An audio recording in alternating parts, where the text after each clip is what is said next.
I'm so glad everyone's here today. Thank you for coming. I just want to start out by giving a shout out to Miss Katie Burke right here, who planned and organized this lovely event for us all to enjoy today. It was a lot of work, and so everyone give her a hand. Thank you, Katie.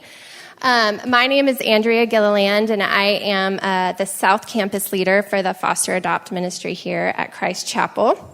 And in 2017, my husband, Gage, and I became foster parents. And in 2021, we adopted our beautiful daughters, Lila and Gracie, through foster care. And I think, there they are. And so look at those little cuties. They were in foster care for just over 3 years, or over 1,000 days. So thank the Lord for that. It was one of the best days of our life. So when we were starting this process and researching and taking all the classes, I came across Jamie Finn and Foster the Family blog, and I was just so encouraged by her wisdom and her words. What a beautiful gift the Lord has given her to speak into this subject. She's good, y'all, okay? Some of y'all better watch out today. God is going to move in some of your hearts. I believe that. And so I was fired up. I was like, we are going to do some kingdom work. We're going to help some kids. It's going to be great. And I was excited to start our journey. And then about a year into our placement, the girls left. And it was the darkest time in our life that we've ever experienced. And even thinking about it, talking about it now, it makes me emotional. It was just such a difficult time for us.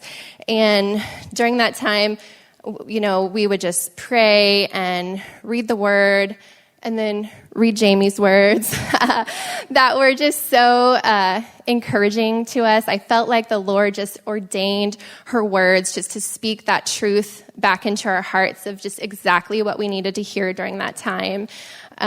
Just reminding us, why we started this journey, that amongst all the heartache and the pain, that it was worth it, and these kids are worth it. And so I'm so thankful for Jamie and her honesty and insights into this foster care life. And I'm so excited you get to be encouraged and inspired by her today.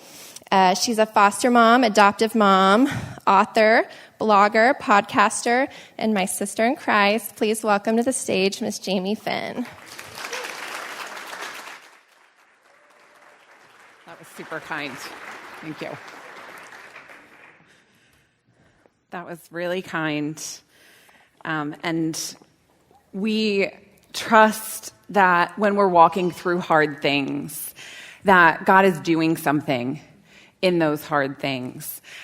But a lot of us don't get to see what that good thing is, right? A lot of us are going to, on this side of eternity, never have the answers to what was God doing here? How was that good? And for me personally, one thing that has just been such a gift is when I get to hear stories like that, hearing how God has used the hard parts of our story and the pain and trauma that we've walked through to encourage other people. I know that God is doing something good in every story he's writing for myself and for all of you. And little snippets like that just remind me of that and encourage me in that. So I am so happy to be here with you today. I will have photos of my family to show you later. But I just want to sort of introduce myself. There's a list of things that I do that was just shared with you, but then there's kind of the who I am. And I am not really here as an expert in foster care or with any letters after my name. It is as a mom.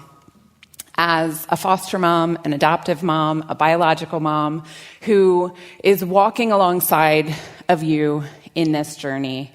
And the things that you are wrestling with, the things that you are feeling, the things that you feel like you can't say, I understand those. I understand the beauty and the gift and the joy of this journey and the other parts of it.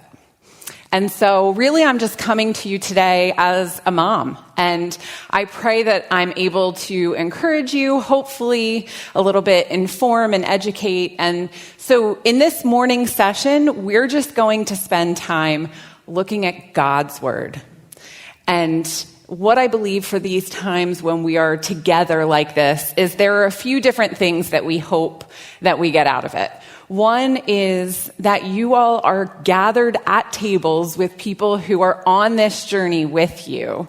That whether they're your friends or strangers, you are siblings in Christ. You are a family. And as that's true always when you're sitting at church with your family, there's something unique about this family because we are like a family business. We are like a family that is on a mission together and speak this language and walk through these things. So the first thing that I hope that you receive today is just fellowship. Encouragement from each other, sitting with each other and saying the things that so often you're not able to say in a lot of the spaces that you're in, and to just receive encouragement from each other. So I hope that you maybe move around tables a little bit throughout the day, that if you're at a table with just a couple people, you combine, because if you leave today without those connections, then that would be something missed. The other thing is just some practicals for this journey. I believe that anytime we gather together as foster parents, one thing that we should be talking about is our kids' parents, that we should be talking about the mission that includes them. And so we're going to be doing that later and getting more practical. And then after that, we're going to be getting very practical and just answering your questions, talking about navigating the system, different things with trauma, how to navigate relationships. So we hope you get community. We hope that you get some information and education. And then my real hope is that you are encouraged by God from His Word, because what I believe is that is what will actually carry you. That all of the trauma education, all of the how-tos are really limited if that's all we have. Because when you are crying because your kids just left and you're in a dark place, when you are in the room with the kid, with the behavior, when you are accused, the trauma knowledge goes out the window. And the how-to doesn't carry you. What carries you is truth. What carries you is the closeness of your Father. And so that is what we are going to talk about this morning, because being together, it's very unique, it's very sweet.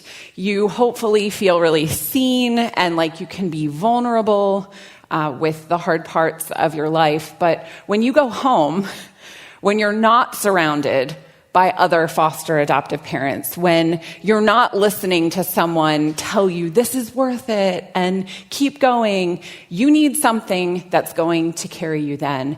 You need to remember that just as you're not alone right now, you are not alone, even in the times that you're alone. So what we're going to talk about this morning is our God who sees us. Our God who sees us in all of the times that we feel invisible, alone, unappreciated, misunderstood, and unseen. And so I want you to think about this. How many moments of your service and love are done in secret? How many people that you spend up your life doing for don't see or acknowledge or thank what you're doing for them? How many feelings are kept tucked deep inside, held there, not understood by many, not even shared with many? How much of your life and your work feels unseen?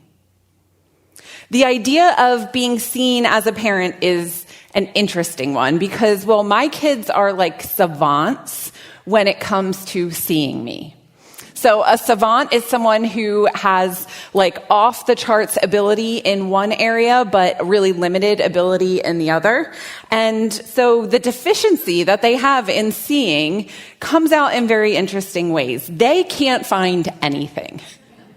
If there's anything that they want and they ask me for, it's like their eyes are pointed at it, but they literally can't see it. So we have these conversations all the time.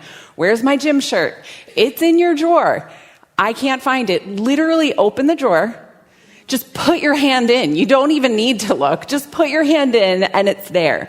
They can't find anything they're looking for. But if I try to get away for 1 second, their finding eyes will find me.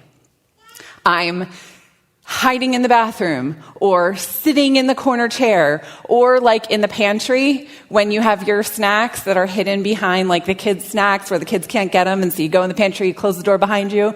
And then it's like the scene from Jurassic Park where you're like, the dinosaurs learned to turn the handle and you're watching the handle turn and you're like, how did they find me?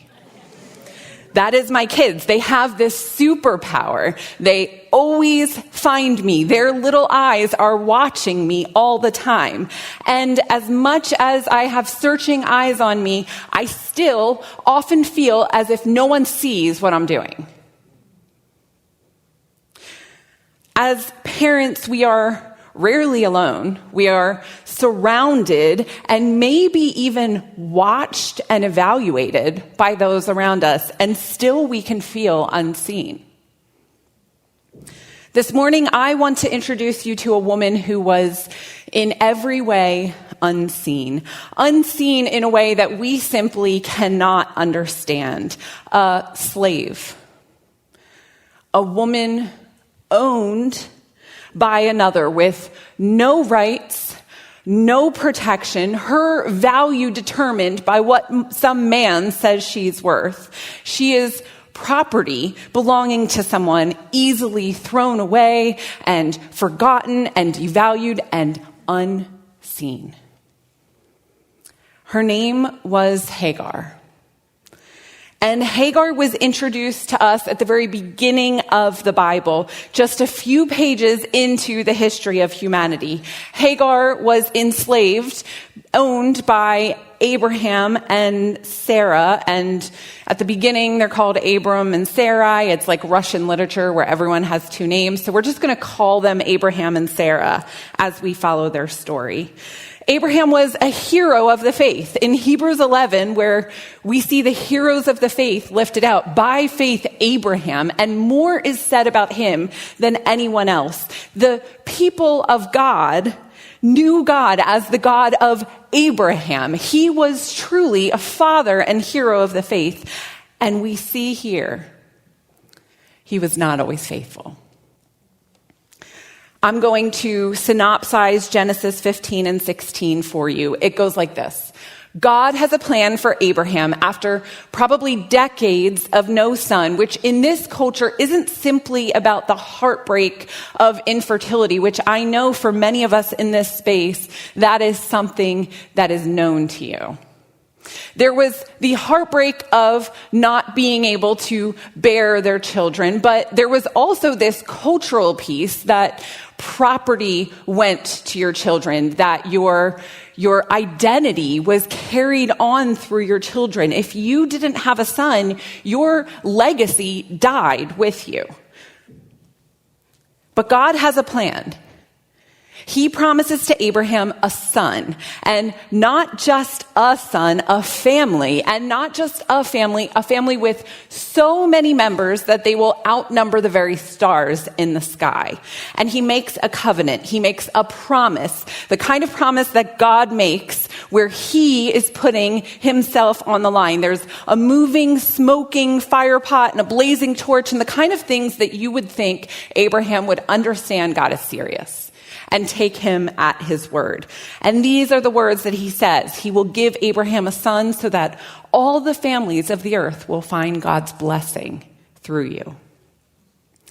Abraham is going to be the father of God's people. He will be central to God's redemptive plan for human history. And all Abraham has to do is believe. But it's hard to wait and believe. Sarah is not getting pregnant, and she blames God for not giving her a child. At probably 75 years old, there is no child yet, and Sarah is done. She decides to take matters into her own hands, and she offers up to her husband, sleep with my maid. Husband, have sex with this woman, and maybe she'll get pregnant. Hagar gets pregnant, which was the whole point of this little rendezvous that Sarah herself planned. But when Hagar looks at Sarah with contempt, which I cannot blame her for, Sarah's not happy. And in verse 5, she says to Hagar, "You are responsible for the wrong I am suffering." You are responsible for the wrong I am suffering? I don't think that's what happened here. She's not happy because she never really just wanted Abraham to have a son. She wanted to be the one to have a son. And surprise, ignoring God's promise, ignoring God's plan, and moving forward with what we think is best, even though God has said something different, it doesn't actually ever leave you happy and fulfilled. Hagar is angry at Sarah, understandably so. Sarah is angry at Hagar. Sarah is angry at Abraham, and Abraham's kind of like, "Oh, ladies, what's the problem?" And he sits back while Sarah mistreats this woman. This woman whose body doesn't legally, culturally, functionally belong to herself, who has no rights to say yes or no, who was powerless in this scenario, who was given by the wife to be raped by the husband. She again becomes the victim of this child, of this couple. Sarah mistreats the woman that she subjected to this in the first place. So Hagar runs away. And we can't picture like the movies where someone gets on a bus and goes to the city. When Hagar runs away, it shows just how desperate she was, because she runs into the desert. She runs into nothingness. She is in the desert as an enslaved woman with no one to protect her, no hope of anyone to provide for her, no family or support system. She just runs desperately. And in this state, alone and afraid and desperate, by herself and seemingly completely unseen, the angel of the Lord comes to Hagar in the desert, and he speaks to her. The angel of the Lord can be understood as a theophany, which is a time that we see God come in human form. This is Jesus. Jesus comes to this woman who really holds no value in human systems. He comes and he speaks to her. He asked her, "Where are you coming from? Where are you going?" Which he asked for her benefit, not his, because he knows the answer. And then he speaks to Hagar.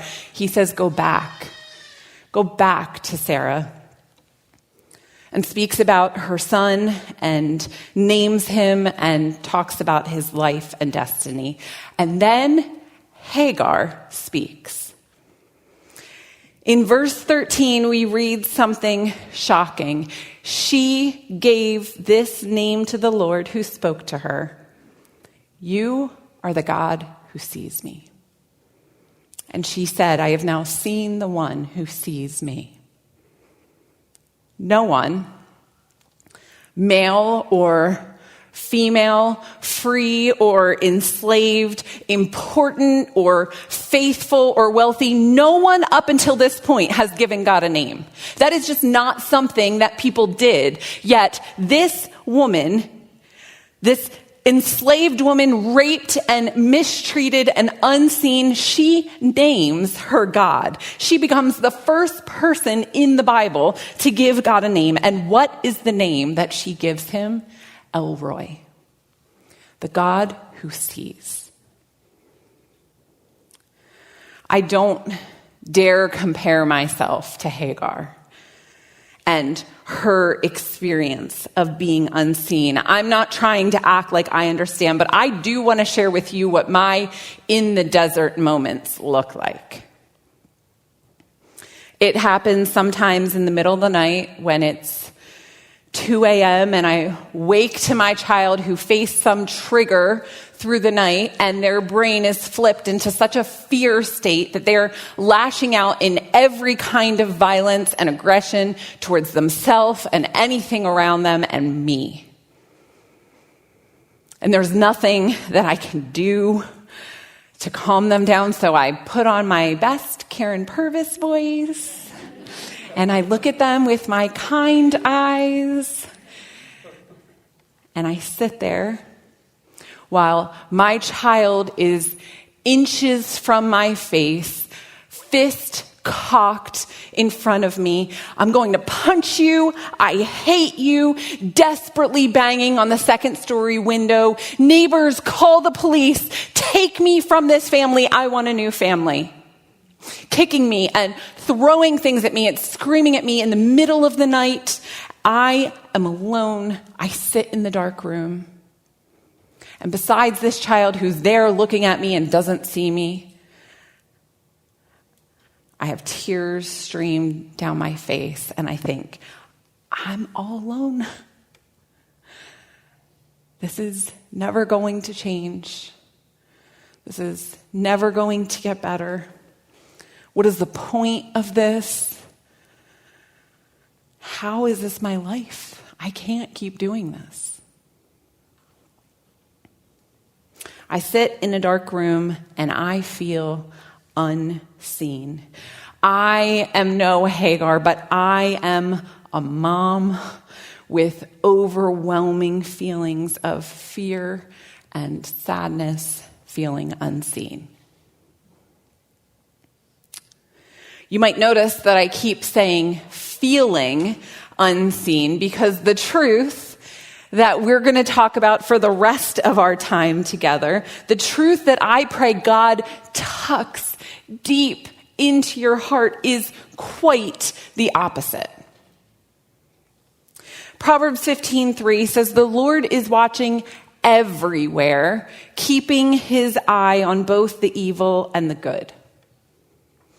Let's talk about that. The Lord is watching everywhere on evil and good, everywhere. When we talk about God being a God who sees, I think it's helpful if we first just talk about the scope of what he sees, of how he sees. And so I want you to think of it this way. When we look at creation and we're pulled into awe and worship, we see the mountain and the molecule. We see the big and the great and how powerful he is, and we're pulled into awe of that. And then the molecule, the detailed and intimate, and we're pulled into worship of that. So that's what we're going to look at, is how God sees in the ways that are big and broad and in the ways that are specific and near and close. So let's first consider how broadly his sight extends, namely to everywhere, to everything. I'm going to open to Psalm 139, and I would encourage you maybe tomorrow morning in your morning Bible reading to read this chapter and just let yourself be surrounded with how God sees you and knows you. "O Lord, you have searched me." I'm going to jump around here. "You have searched me and known me. You know when I sit down and when I rise up. You discern my thoughts from afar." Or you are omniscient. You know all things. "Such knowledge is too wonderful for me. It is high. I cannot attain it. Where shall I go from your spirit, or where shall I flee from your presence? If I ascend to heaven, you are there. If I make my bed in Sheol, you are there." Or God is omnipresent. There is nowhere that we can go that he is not already there. "If I take the wings of the morning and dwell in the uttermost parts of the sea, even there your hand shall lead me. and your right hand shall hold me. If I say, surely the darkness shall cover me, or maybe God won't see me here, and the light about me be night, even the darkness is not dark to you. You see everything. God is omnivisual, which you won't find in your Bible doctrine book, because I just made it up. But he knows all things. He is everywhere all the time, and he sees all things. We can't even wrap our minds around this. He sees every person in every place from every time. So here, every person in this room, he sees you and he knows you and your thoughts and your feelings and where your body aches and your kids and how they're doing well or not well in children's right now, and all of the other people in all of the other countries and nations.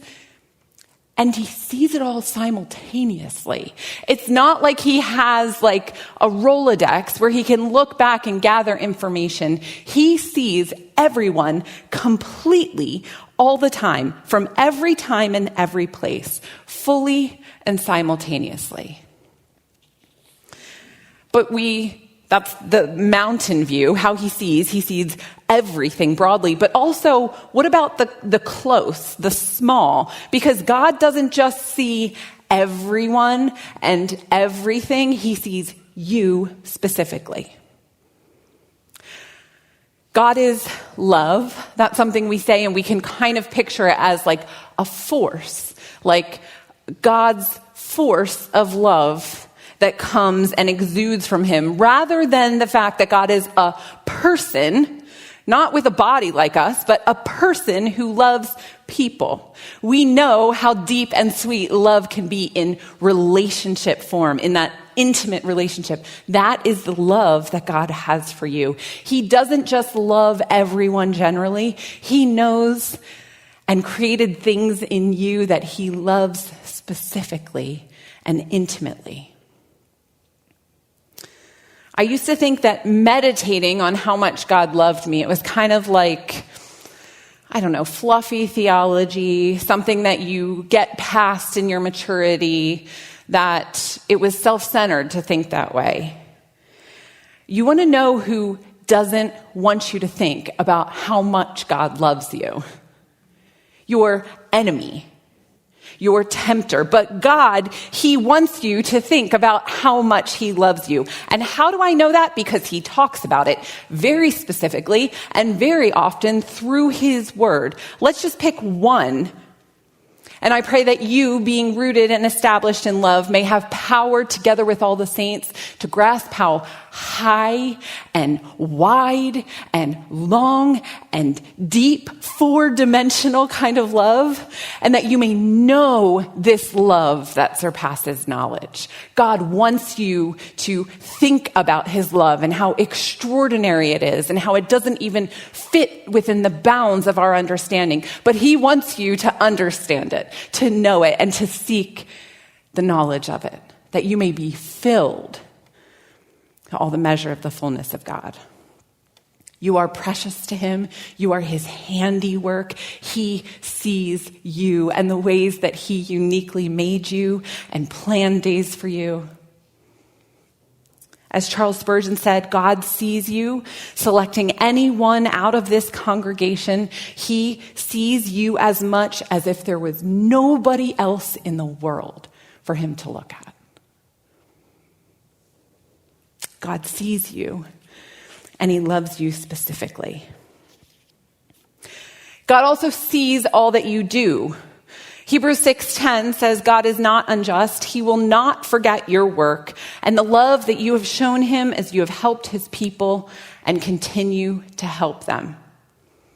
God calls upon his justice as a reminder for us to remember that we are seen. So much of parenting is unseen. I wish that I could sit in the corner of your house and see you in the least creepy way possible. As you live and work and serve and give as a parent. Like, I see how that worker was late and didn't call and spoke to you in a demeaning way, and you looked at them with love and talked to them with kindness. I see how the child who's screaming in your face, I hate you, you keep your gentle, tender heart towards them. I see how when you're rocking the baby through the night and everyone else is asleep, I see that. I see how you answered a parent's accusation against you with love and gentleness. That was a miracle. Those things, I wish that I could be there to encourage you, to say to you, that was a miracle. What you just did, that should be seen and it should be celebrated and honored, but I don't have to. Because there is someone, the someone who sees it all. You are living your days every day before the audience of one.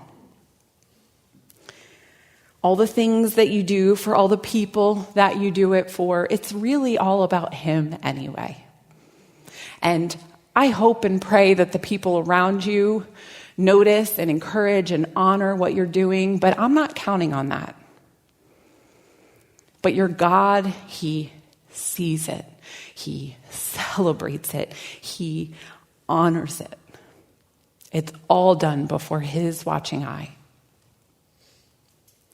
So he sees all that you do. Also, he sees your heartache. I didn't know when I became a foster parent that that was going to become a very common companion to me, that heartache would be a regular part of this journey, that there would be grief for the brokenness of the system, for the hardship that my kids have gone through, for the hardship my kids' parents have gone through, for the losses that we incurred, for the trauma that fills our days. I didn't acknowledge the heartache that there would be. But there is power in presence, right? When we are not alone in our sadness, it's what we try to offer our kids when they're struggling and when someone is just with us as we're sad. Psalm 56:8 says, "You keep track of all my sorrows." David speaking to God. "You have collected all my tears in your bottle. You have recorded each one in your book." He sees our heartache, and he doesn't just even see it. The keeping track and the recording, it speaks to the intimacy that we share with him. The collecting our tears, it speaks to his comfort towards us in our sorrow. The Lord is close to the brokenhearted, Psalm 34:18 says, and I know that that means that he is close to a lot of parents in this room.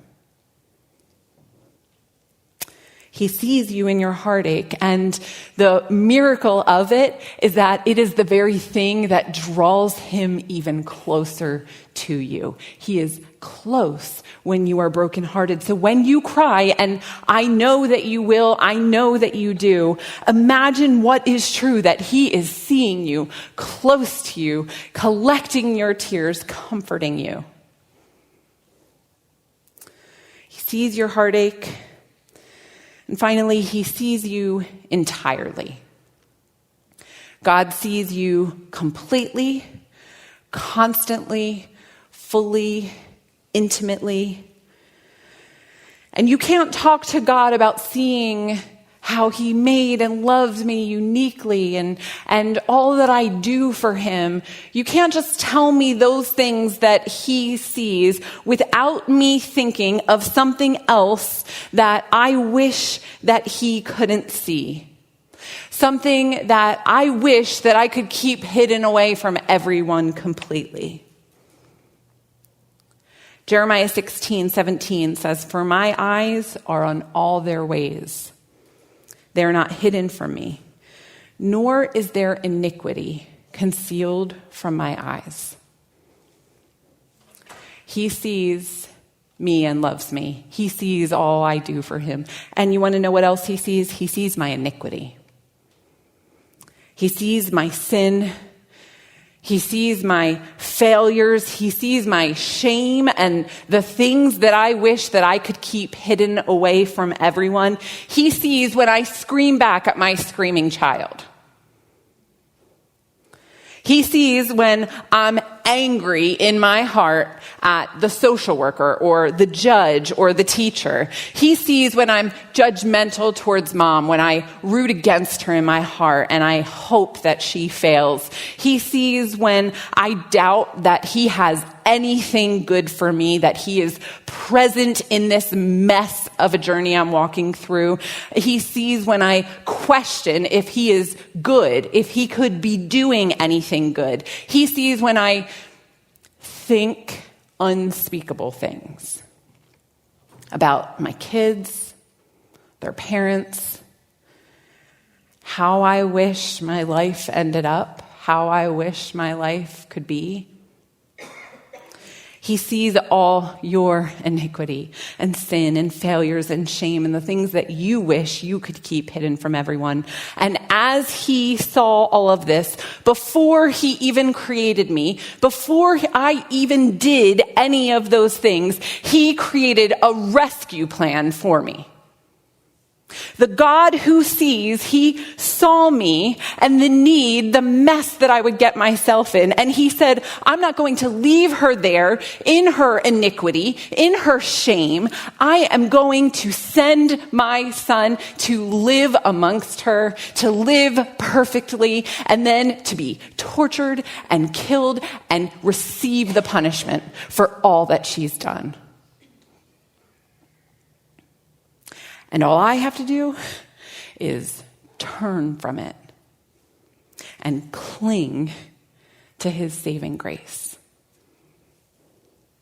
It is a rescue mission so impossible that it needed his own son, Jesus. And Jesus willingly gave up his life. And Jesus also is our God who sees. And while he hung on the cross, he saw the thief next to him and the need of him. He saw the crowd, and not just the crowd, but the individual faces and stories of the people who were yelling, "Crucify him." He saw his mother and disciples. One of the last things Jesus did before he died was take care of his mom.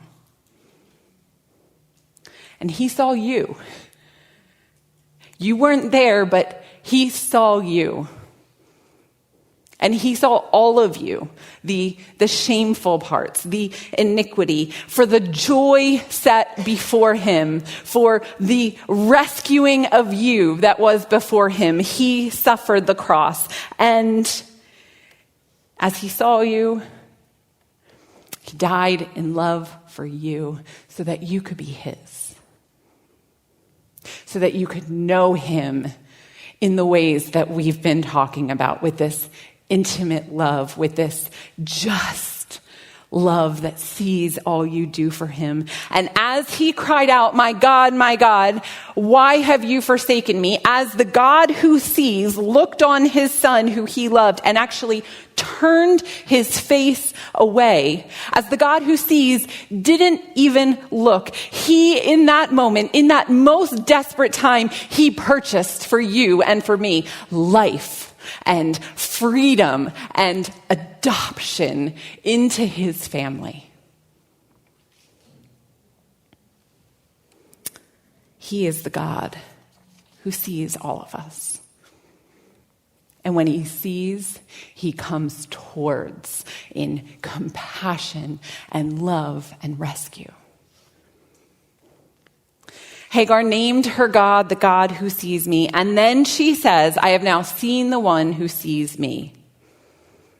When we are aware of how he sees us, we then look up to him and see him. We are in awe of the fact that he sees us and all of the ways that he sees us. And it leads us to look back to him and see him.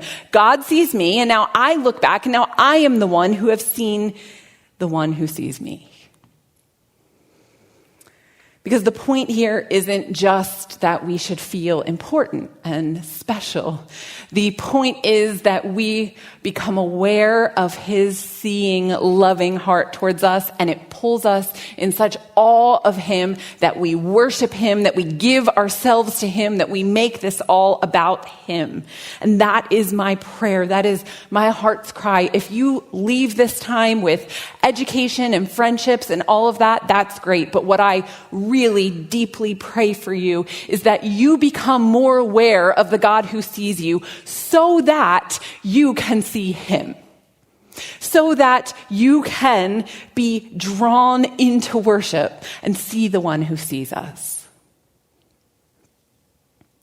Hagar's story didn't end in Genesis 16. It picks up again in Genesis 21. Sarah does become pregnant with Abraham's heir, just as God had planned all along. Sarah and Abraham are not really changed for the better as it comes to Hagar, and Sarah sends Hagar and her son Ishmael away, again, into the desperation of the desert. Abraham gives a little water and a little bread and sends them off. And we see in verses 14 through 18, and she departed and wandered in the wilderness of Beersheba. And once the bread and water was gone, she put her son under one of the bushes. Then she went and sat down opposite him a good way off, for she said, "Let me not look on the death of my son."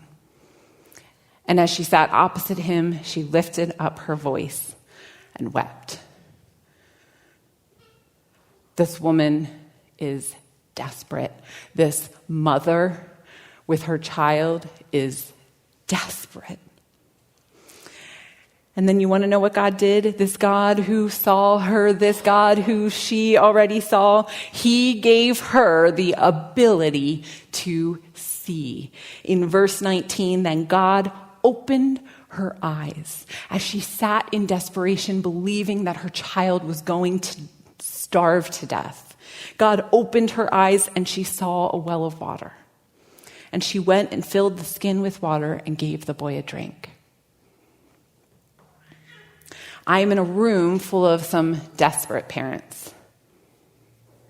Some of us are wandering the wilderness with our kids through their cases, their struggles with identity, their behaviors and trauma. Some of us are sitting down opposite our children, watching and fearing death. We see the oncoming horror that's about to happen. And as we sit and watch and we wonder how it's going to be okay, we lift up our voices and cry out to God. He is a God who hears. He is a God who sees. And I believe that this morning he wants to open your eyes to his provision. As he provided for Hagar in the desert what she needed for her son, I hope that you leave this remembering that your God is with you, that he sees all that you do, and that he is a God who provides what you need. That he will provide for you as a mother, as a father. That he is not just a deity watching from afar. His sight is intimate and it is close to you. And he wants to open your eyes to his sustenance and his provision for you and your children. When you're wandering and sitting and watching, when you're sure of oncoming death and you are weeping, open your eyes to him. He sees you. He will allow you to see him, and he will provide all that you need. Please pray with me.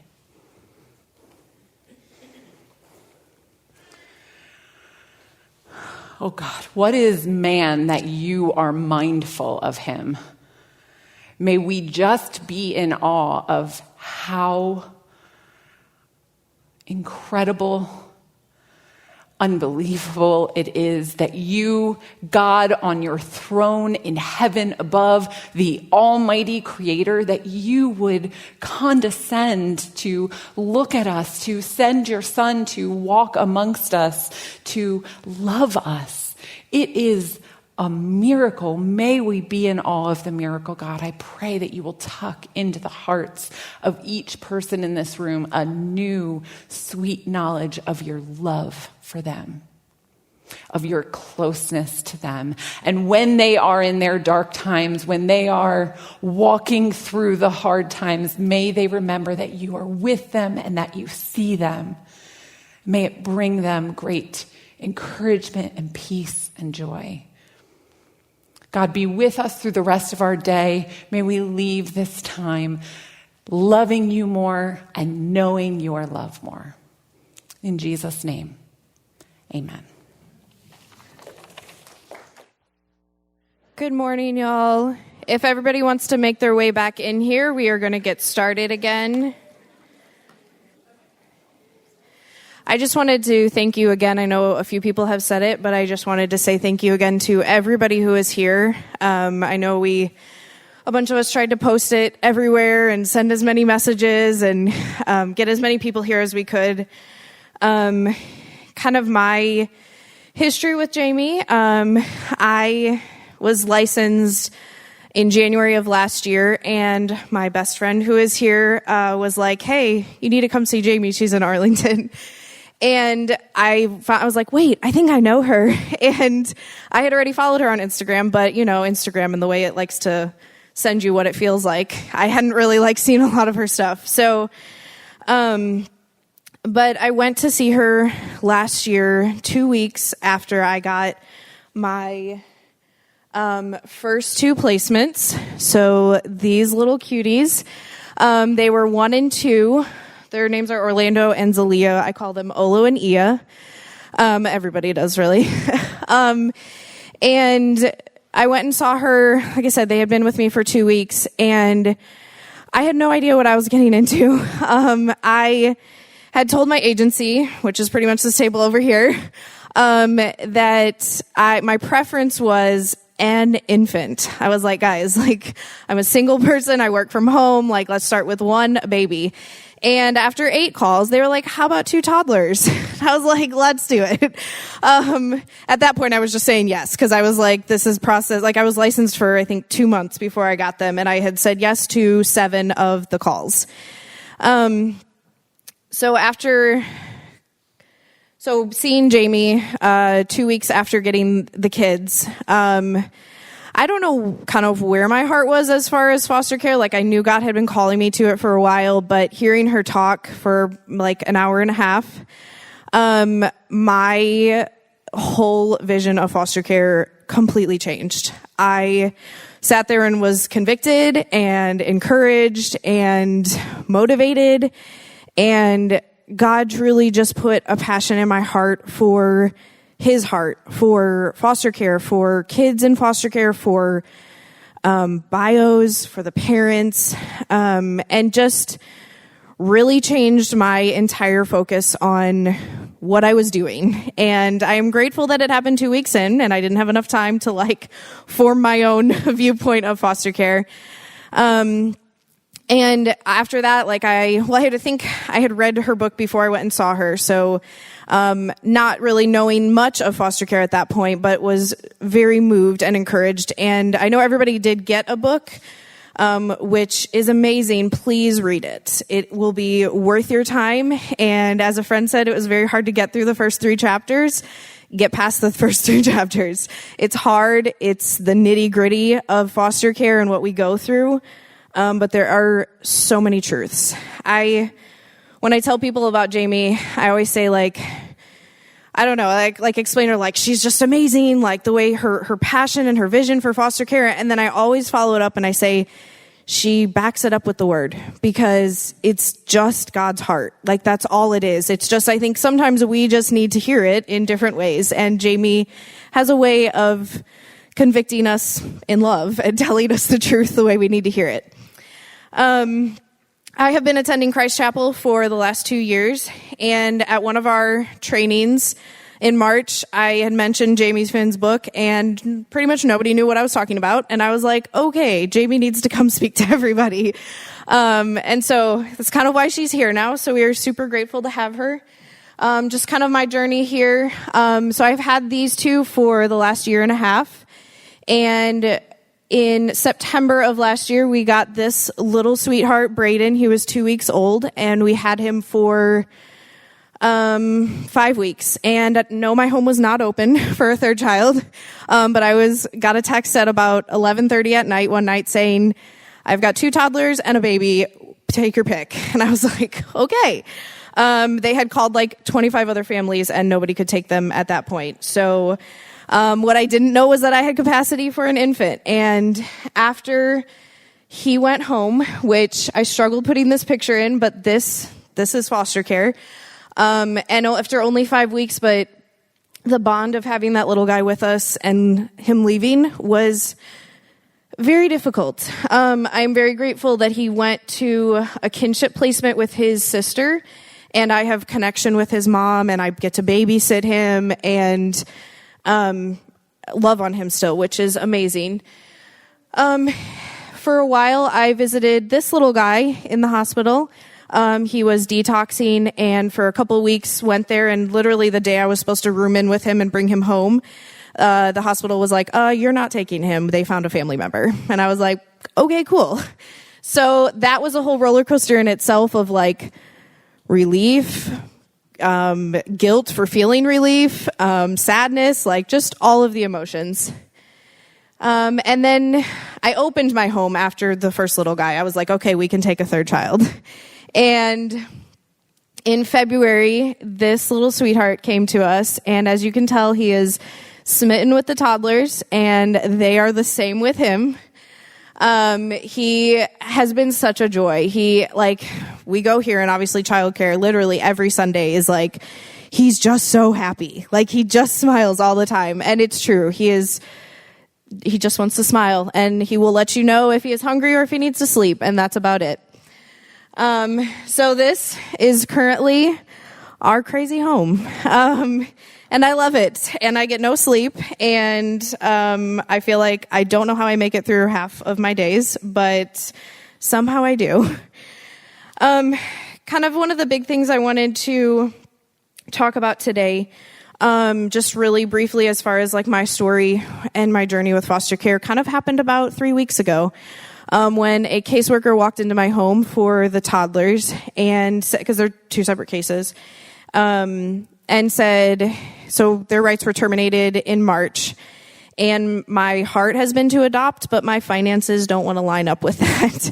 And so just waiting and just letting God work it out, and obviously not even entertaining the idea of them ever leaving my home. And the caseworker came into my home 3 weeks ago and said, if you don't let us know by June 1st that you're adopting them, we are going to list them on the TARE website. And for any of you who don't know, the TARE website is basically like an adoption page to list children to get adopted. And my heart kind of sank, and I didn't have answers. And I worked very hard the next few days to try and find solutions to my situation. And I had been told at one point I had told God, I was like, listen, God, like, I know I'm going to adopt them. Like, if you want me to step out in faith, I'll do it. And that was my conversation. And then a couple days later, another foster mom texted me, and she was like, we're praying. Maybe this is God asking you to step out in faith. And I was like, well, I'm open to that, but I'm waiting for him to like tell me to step out in faith. And looking back on it, it's funny, you know, but I know, like, obviously we know the way God walks us through our process, you know, and is just so gentle with us. And then I think about a week after the caseworker came, my mom texted me and was like, we're praying, we're behind you. Maybe this is God telling you to take a step out in faith. And I was like, yes, okay, I hear it. And I still was like, okay, I need to do this. And I walked, I was leaving my house, walking through the laundry room, and I was kind of having a conversation with God, and he said to me, he was like, hey, if you had everything you needed right now, would you adopt them? Would you say yes? And obviously the saying yes wasn't a question. It was just when to say yes. And I said, well, of course, like, yes. And he said, then what are you scared of? And I stood there and I was like, well, not being able to provide for them, like not having a home, not, like childcare is expensive, y'all. Like it's really expensive. And I just was like, I don't, like that. And he stopped me in my tracks in my laundry room at my washer, looking at the loads of laundry. And he said, like, at what point in your life have I ever not provided for you? When did I leave you? Every day of your life, but going through a divorce, losing stepkids, losing a baby, like not knowing where I was working, how I was paying for my car payment, like at what point did I ever not provide for you? And I just was like, never. And it was just kind of like that neon sign that I was waiting for. And just again, in the way that he is so gentle, he just told me to say yes. And I texted my caseworker a couple hours later and I was like, let's start the adoption process.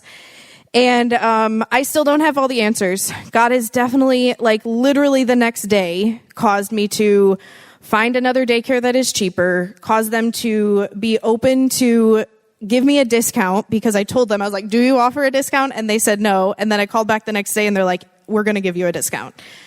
And so like literally the day, hours after I said yes, this daycare says, we want to offer you a discount.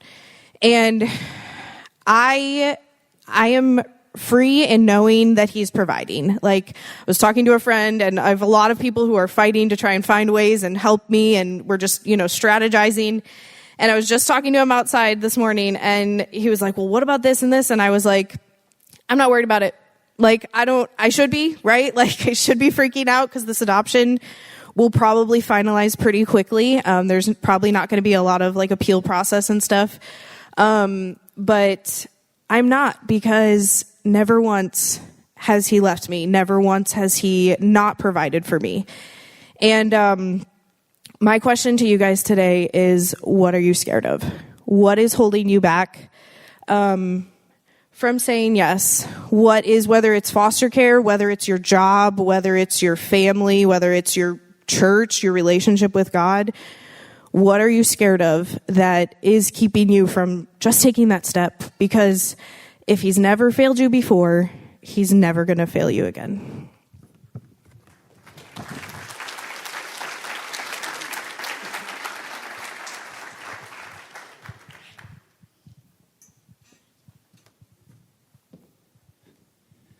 Good morning.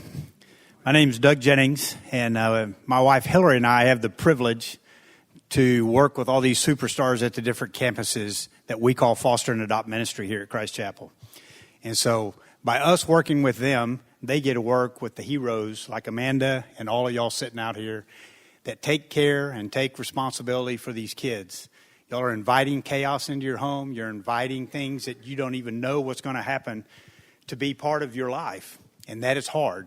And so what we try to do here at Christ Chapel with Foster and Adopt Ministry is we try to build that support. We try to build a community support with different agencies and with CASA, the court-appointed special advocates, and the other community foundations that can help. But we also try to provide a church support. And so we have a training program where we train small groups into how to come along, y'all as families, and to come and support however we can, whether it's babysitting, whether it's help shopping, whether it's time out, whether it's just having somebody to pray for you or somebody to come tutor your kids if they're having trouble with math. We will do what y'all need to do. We want to be a resource for y'all. We want to be a help for y'all. And through the process that we're in the beginning stages of is we're trying to train up volunteers at our church to come in and help y'all. And so what we want to do is we want to be the support that y'all can step out in faith with God, and y'all can see that y'all have other people that will come around you to interact with y'all. You know, we all can't adopt or aren't made for fostering, but we certainly all can support and be a part of this because we're all adopted into God's family. And so we're all part of this big, wonderful world of Christianity, and we all know our place in heaven. And so to get there, we want to be part of this kingdom. And so for that, we want to tell y'all that we're here. We're open. We want to know who y'all are. We want to be able to contact y'all, and we want y'all to be able to contact us. We have all our campus leaders are here to support. We have teams at each campuses, and we're all happy to give you our cell phone numbers to call whenever anybody needs support. We don't have all the answers, but we promise you we'll go try to find the answer. So we might not be able to have it right then, but we'll get back to y'all as soon as we can. So what we want to do is make sure that y'all know that y'all are loved, that we want to give y'all the love that you give these kids, because every kid deserves that loving home, and we know it's hard on the parents that are fostering. We know it's hard on the parents that are adopting, and so we want y'all to know that y'all are loved by us, and anything we can do to help y'all, we're here to help.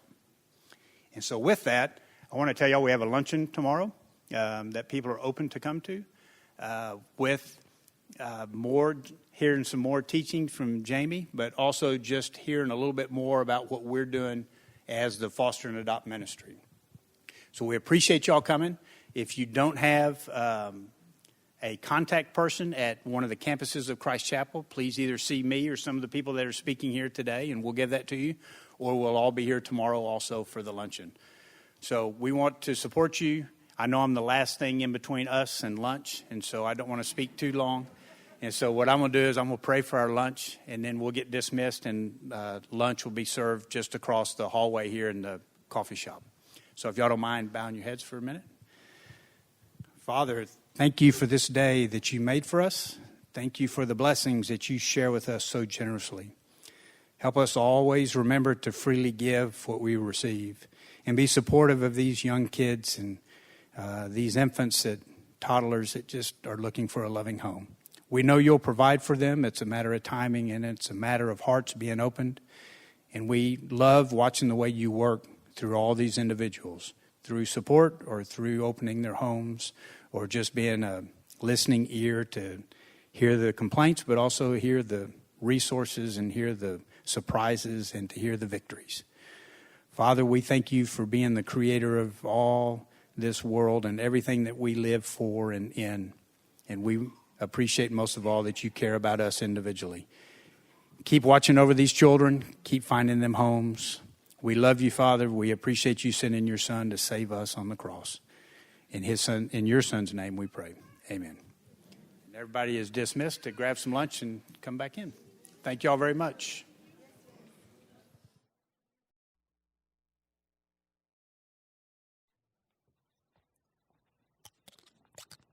Okay, you got the side of me that was like more together before. I just realized my mic isn't on.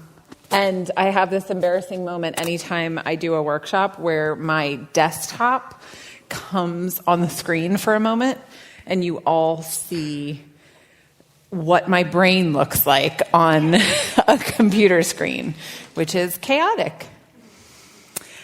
So I told you before that we were going to be just spending time in God's Word and looking for more of a foundational sort of encouragement that I hope can carry you no matter what. But now we're going to get a little bit more practical. I'd love to know sort of the demographic. How many of you are foster parents?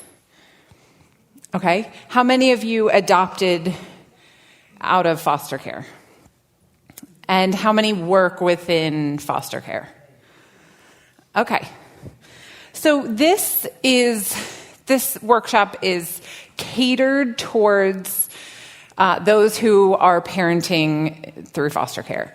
But I hope that if you have adopted through foster care, or even if you're an adoptive parent, or if you're working, that a lot of what we're going to talk about, especially at the beginning, is more foundational and some of the research and the theological foundation even. So I hope that it serves you even if the practicals don't all apply to you as a current foster parent. You should know this should be about an hour and a half session. And so you're going to get a real fast, I'm going to throw stuff at you rather than be very articulate and fun to listen to. We're just going to get it all out, because I think it's important when we have this conversation that we are setting a strong foundation for the why, that we don't just get into some of the what and how, but that we really talk about the why. So we're going to spend a good amount of time there, and then I'm going to do my best to get through the rest of it. I promised pictures to you. I'm sorry, like I said, I don't have my act together. We all understand how hard this is to love, to co-parent with, to send back to reunification our kids' parents. It is a challenging thing because all of our kids have been removed for one reason or another. And it can really bring out this God-given sense of protection and justice that we all carry. We love our kids so much, and so when they have received something at the hands of or not received something that they should have at their parents, and then we start talking about loving them and serving them, I think it's very natural that it's hard for us to really get behind that. So I want you to know straight off that no matter where you are starting here in the conversation of biological parents and our kids' relationships with them, that I have been there. I have been wherever you are on the spectrum, because it is very challenging. And if you are having kind of ugly thoughts and deep struggles, I've been there. If you are in really the hard parts of having relationship and loving and walking with, I've been there also. But I want you to know sort of where the shift came for me as a foster parent. I came into foster care very much so believing that there were bad parents who hurt their kids, and these kids were so innocent and needed me. They needed someone who could come in and save the day and finally show them what love was, and finally show them what family was. I came in with a very arrogant and ignorant perspective. And it changed for me because God is kind and he loves to rescue us from ourselves. With one of my kids who was removed for deplorable housing, which was just the chaos of the home, really reflecting the chaos of mom's life and mental health. And so it was just clear as day to me, clean your house and get your kid back. If you love your kid, you just got to clean your house and you'll get them back. And the longer the child was in my home, the more I got to know mom's story, and the more I was able to see that really this was a woman who had experienced a lot of trauma herself, which is the case for a lot of our kids' parents. She had a parent who committed suicide, another parent who was mentally ill. She was dealing with significant chronic illness herself, and she had a string of men who had hurt her. And so when I compared her story to my own story, where I was raised in a two-parent loving Christian home where no one ever hurt me and it was just nurturing and wonderful, I just felt it deep in my heart. What do you have that you have not received? 1 Corinthians 4:7. What do you have that you've not received? And that was very easy for me to see because I had this happy, perfect childhood. For some of you, that might not be the case. For some of you, when you compare your life to your kids' parents, it looks pretty similar. And even then, I think that the question pertains to you. What do you have that you have not received? Because if God has given you the strength, the resilience, the support system to be able to overcome those things, to be able to find healing and be a safe and nurturing parent, then it is only the grace of God. Every one of us in this room are just stories of God's grace. So when we start there, we are approaching this topic, and people who have just to be frank, not done the things that they should have done as parents. It can be very easy to look with judgment and arrogance. But when we come from a place of humility, what do you have that you have not received? We are only just gift receivers from God's hand. He has been so gracious and merciful to us. That colors the way we think about our kids' parents. It colors the way that we are going to engage with them because we are so aware of all that we've received. And we are so aware of our great needs. So we're going to set a foundation just for this discussion of the importance of biological family, biological parents to our kids through foster care. And we're going to look at it through the lens of a theological foundation as well as a research-based foundation. So first is that family is a rich theological concept. We see family all throughout Scripture in the concept of just husband, wife, children, but it's so much bigger and deeper than that because family is something that God created to mirror certain parts of his own character and realities of his divine nature that he created family to show off, to be a way that we can understand it. So we see the Father and the Son, Matthew 3:16 through 17. Family is built into the very nature of the Godhead. So it is sacred and divine. We see God's people as family. Genesis 17:4. We see that God, his chosen people, they weren't just people, they were a family together.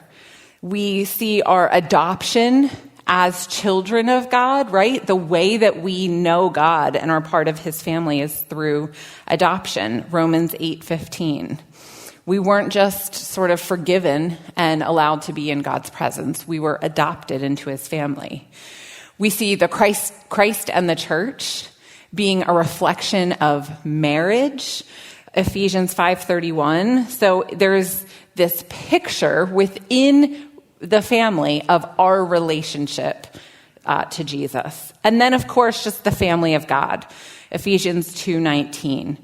We are not only children of God, we are brothers and sisters together. So there are rich theological concepts. Each of those things could be like a sermon in and of themselves, and I just threw them out.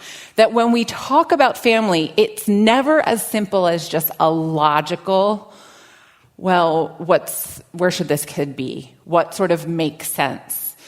Who can offer the most? We have to remember that family was created by God, is inherently sacred, and is a reflection of the divine nature. Because then we realize the heaviness of what we're talking about when we're talking about the family being broken or healed, that it's not just an earthly structure. There's really rich theological concepts there. But also we see in Scripture just how the family should function, right? In the story of history, family comes in at the very beginning. God creates the universe, he creates people, and immediately says, you should not be alone. Here's a family. And he creates the family. And then he talks about the family all throughout Scripture. We see commands, husbands, wives, talking about children being a heritage, commanding fathers how to parent and mothers how to parent. And even just the acknowledgement, and this, it's not condemning at all to anyone who has experienced divorce, but that God hates divorce, that he created the family to be whole, and his heart is for it to stay whole. So we know that God cares about how family functions, that he has a good plan for how family should play out. God intended for families to be together forever in perfect love and unity. God intended for parents to care for their children and children to be cared for by their parents. God created the family unit, and it is sacred to him. But sin is the destroyer of what is beautiful and the breaker of things that are whole, and it wreaks havoc on the family. So God created the family. It's exactly his plan for people to be together in love and relationship and children's needs to be met. And we have a few verses of family functioning the way that it should in Genesis 2. But in Genesis 3, before the first child is ever born, sin enters the world. And the family unit has been touched by that, has been broken by it ever since. So as foster parents, we really get a front row seat to that. We know the brokenness in our own hearts and in our families, but we really get a front row seat into just how much sin has wreaked havoc on God's good plan of family. But as God's people, we believe and know that sin doesn't have the end of the story, that it's not just, well, this happened, this broke. God comes with his redemptive plan for history and for the family. We see God's heart for restoration and redemption all throughout Scripture. It is why Jesus came. He came to seek and save the lost. He came that we might have life and have it abundantly. He came to destroy the works of the devil. He came to deliver all those who through fear of death were subject to lifelong slavery. And he came in the world to save sinners. If we don't see our kids' parents and families and ourselves in these scriptures, then we are coming in to foster care with the wrong perspective. Foster care is not simply about giving a child a safe home while they need it. Foster care can be and should be about playing a part in God's redemptive story for the world and for the family. This is why Jesus came. So as his people, as his followers, this is what we get to be a part of. He is the Savior. We're not running around like mini saviors. But as those who've been saved, we are a part of his mission now of bringing God's kingdom to earth as it is in heaven. It is not just about the kids, not even just about the families. It's about God's big heart for redemption on this earth. We need to pray that God would help us to remember these scriptures as we're considering foster parenting. As foster parents, we get to be a part of this. And if we don't see this as our calling and our privilege, then we need to pray for a heart to be shifted and aligned to God's story. The mission statement of the Christian foster parent is most simply playing a part in God's gospel mission of bringing restoration to the family. It is not about just providing a safe home. It's not even about helping a family to reunify. It is about playing a part in the gospel story of families being restored.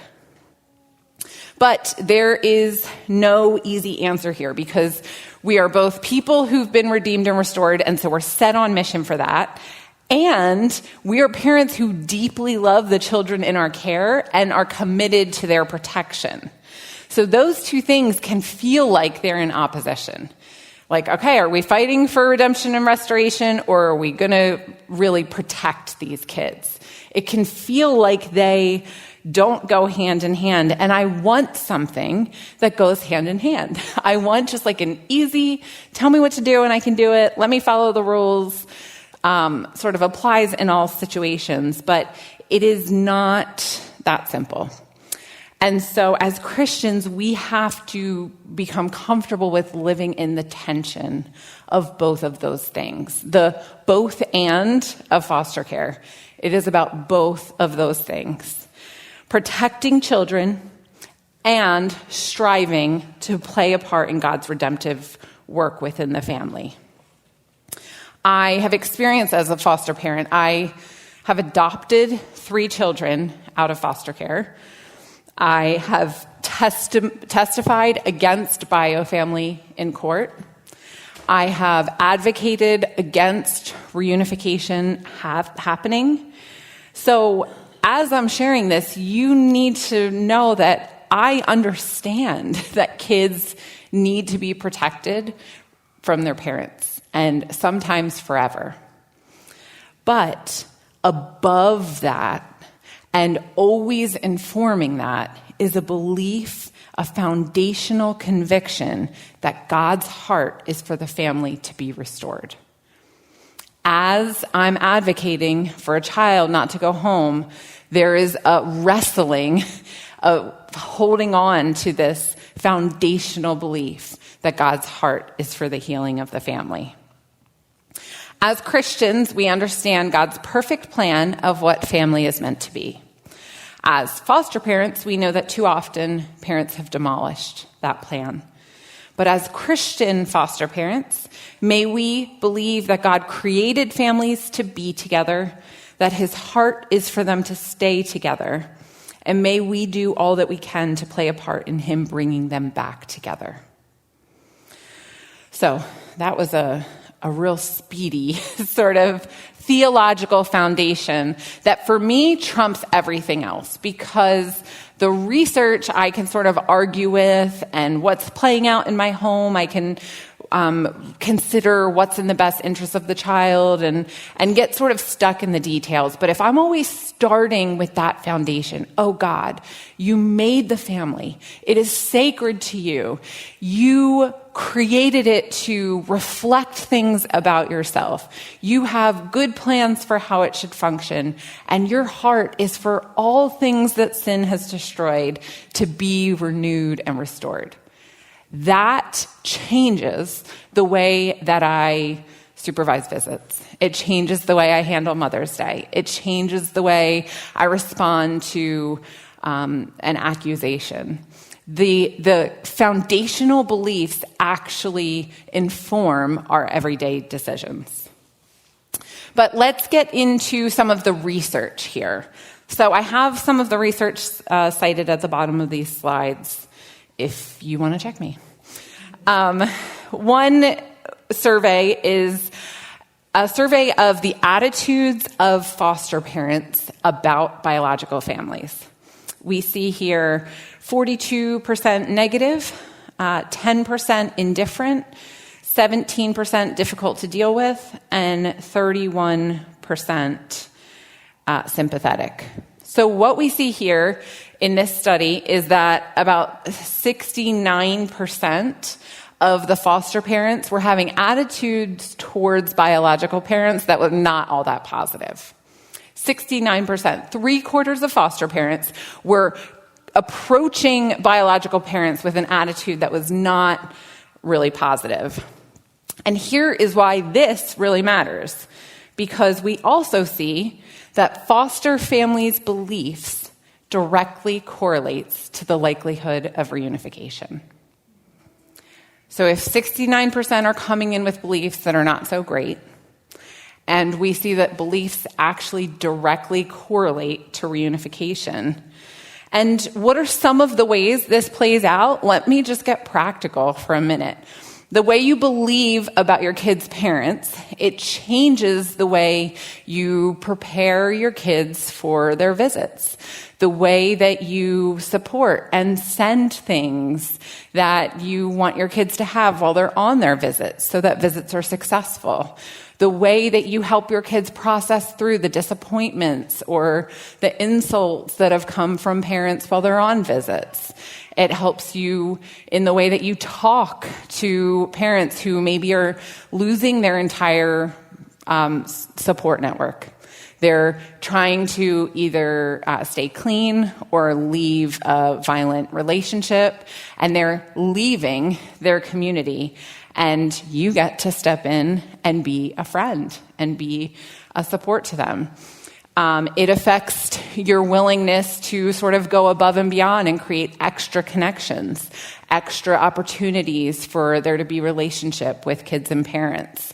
It affects the way that you talk to your kids' parents about themselves, about their own story, about their worthiness as parents or them being beloved by God. We know as humans and as Christians that what we believe impacts the way that we act, the way that we live and decide. So our beliefs really matter, and research shows that it actually impacts reunification. Foster parents' sensitivity, empathy, and values of accepting birth families made the contact more successful and supported the child in maintaining a belonging to both families. Creating supportive relationships with birth parents, what are some of the benefits that we see when foster parents create supportive relationships with birth parents? We see it enhances the child's well-being. We see decreased negative behavior. It can help the foster parent meet the needs of the child.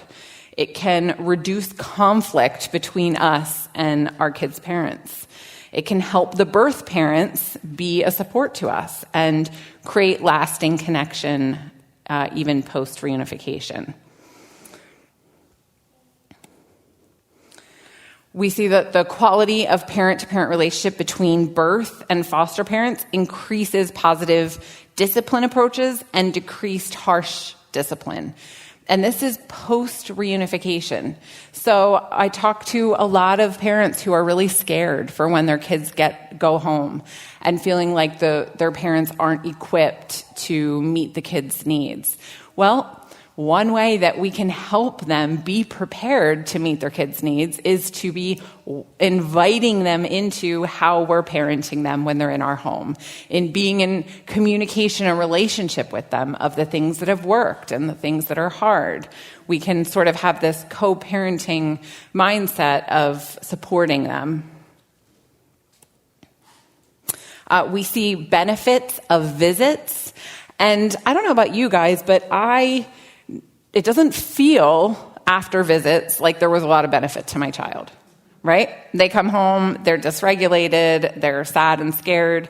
So a lot of this is anti-instinctual, but it is the disruption of being in our home and then being with them and losing that connection again, that we see a lot of the pain come out, because more visits can actually reduce depression, reduce acting out, and help kids with relationships.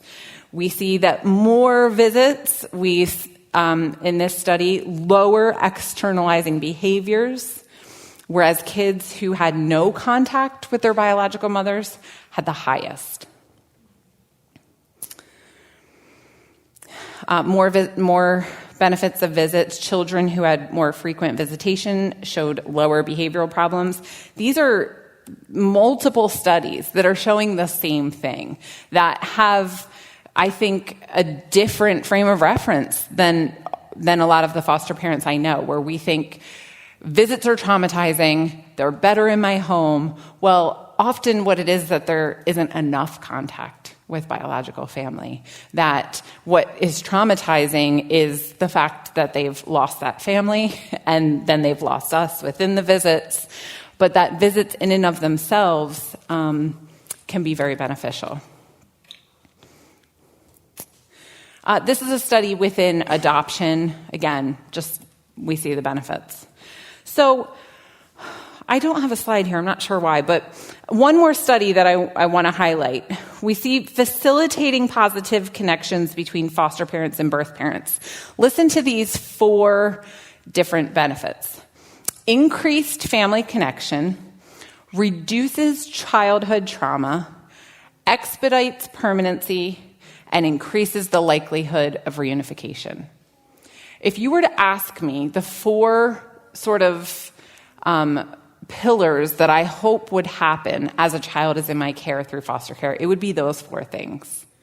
This is what we're all working towards. We're working towards kids feeling connected within our family to their biological family. We're working towards the trauma that they experience, there being healing. We are working towards permanency, to them not being stuck in the limbo of foster care, but having a permanent plan. And reunification. This, I think, are the goals of a foster parent.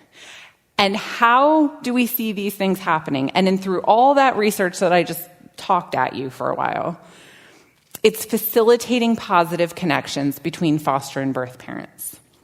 Yet, most of the agency trainings I'm sitting in, most of the conversations I'm having with foster parents, we're not talking like the thing that our kids need most is for us to have relationship with their biological parents. It's not something that has historically been the goals of agencies, and it's not something that I think historically has been at the heart of Christian foster parenting. That we have, I think, fallen into the mindset of rescuing kids, bringing them into our homes, letting them find healing and learn family, and now they're ours. Where there are countless studies, and I would argue a theological foundation even, for why working to co-parent, love, support, care for parents is really at the heart of what foster parenting can and should be. If this isn't what we're doing, what we're working towards, then what are we working towards? If these aren't the goals that we're holding and we're not taking steps to pursue the relationships that can bring them, then I think we're missing out a huge part of what Christian foster parenting can be. I love this quote, "I knew you loved me, not because you took care of me, but because you never gave up on my mom."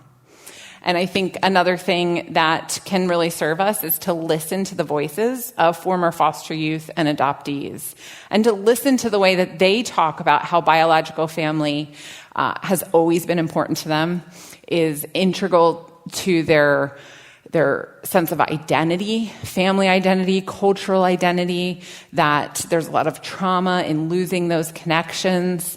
So when we listen to them and we realize, oh, this is important, and it's probably going to be important to my child now, and if not now, certainly later. It is pretty rare that, and I come in contact with a lot of former foster youth and adoptees, that even if they deeply love their adoptive family and their foster families, even if they've experienced a lot of healing, that they say like, oh yeah, I don't ever think of my first family. Oh yeah, that's not a thing for me. So this can be something that we walk with our kids through, that we are a part of them understanding their story, getting to know their family, maybe coming back either in reunification, pre-adoption, or reunion post-adoption, that we are joining them in this, that our kids know that we love their families, that we are for their families, that they have a space to feel all the things that they feel because they know that we love their families. Okay, so that was a little bit of the foundation of the why this is important. And now we're going to talk within the context of foster parenting, of how we can do this, of what it can look like for us to really get to know them and care for them.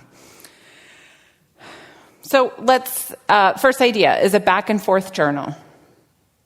In New Jersey, foster parents have no or very little natural contact with biological parents. We don't transport to visits, we don't supervise visits, and so it is very easy for a foster parent in our state to never have contact with their kids' parents. Would that be the case here? Do you guys transport and supervise? Okay, so you have more context for getting to know parents. So this was crucial for me in New Jersey because there was no created context for me. So I had to look for ways to build this relationship. I'm so sorry. But even for you, even if you're regularly seeing your kids' parents at visits, I think that this is a benefit, because what it can allow is for a really kind of awkward relationship between bio-parent and foster parent to form in a different level of depth and communication, that you are using this as a way to share information, to communicate your heart, to ask questions, and to just introduce a level of depth that probably isn't going to happen at a visit handoff. A few tips would be to check with your worker first. And if your worker says, no, like, we don't want you to do that, I would ask a lot of questions about why. And if they say, like, oh, mom isn't healthy, I would keep asking why, because there should be able to be some kind of relationship that we have in almost every context. These days, there's a way to have anonymous communication, and I think we need to try to fight for it. But check with your worker and honor what they say. Introduce yourself and explain your why. I've had asks before to share this. So this is like a first note that I would include in the back and forth journal. And I'm basically saying why I'm a foster parent. One thing I say is, I'm not trying to adopt your child. I'm just saying that straight out. The other thing is I'm letting them know, like, why I do this and how their child will be treated in my home. Because what we need to remember is that most of us chose to step into foster care probably without much of a personal experience of it beforehand. Most of our kids' families have had experience either in their life or in their community with foster care. And let me tell you that a lot of foster parents who don't choose to come and spend their Saturday morning in a church, they do foster care differently than we do. And a lot of our kids' parents have reason to distrust us, to think that their kids are at risk. And we need to understand that and have compassion on that. That it's not just like loving Christians who want to care for you. They have another frame of reference for foster care. So we get to tell them a little bit about ourselves. I can't tell you how many times I've had a parent tell me, I was so relieved to know that you were a good foster parent. I used to think that they were calling in accusations and making trouble because they were just like bad people who were causing issues. And the more I understood that they had their own ideas and experiences of foster care, that they were frightened for their kids, and so they're on high alert, it changes the way that you view some of the decisions they make. And one thing I say is that I will care for their child as one of my own, while not forgetting that they are theirs. I want them to know both of those things straight up. They are your child, you are mom, and in our home, there's no difference. They will be loved completely, cared for, just like the other children. Here's another example. Limit the personal information that you share. Ask questions about their preferences and routines. I like to ask questions like, how would you like me to do her hair? Any books or songs that you read before bed? What's your nighttime routine? What kind of foods do they like? And this does two things. It equips you to better care for this child because you're gaining inside information. It also puts them in the place of being the expert of their child. So you're shutting down this sort of like, oh, you had your kids removed, and now I'm going to come in and rescue and do this the right way. You're acknowledging you're their mom. You know them. Tell me all the things. And I think honoring them in that way can break down a lot of boundaries. It also can create a way for parents to feel like they have a voice with you, so they can come to you if there's something, rather than going to the worker. So if you have this us versus them sort of dichotomy, as things arise with the child, if they have a path of communication to you, they can come to you and talk about things, rather than calling the hotline because baby food expired, which I've had happen. You can also share things that the child is experiencing and accomplishing. Tell them that the baby is cooing, or that he's making friends at school. Share the details of how they spend their life. But I would keep in mind two things that you don't want to overshare. You don't want to overshare anything that could lead to worry.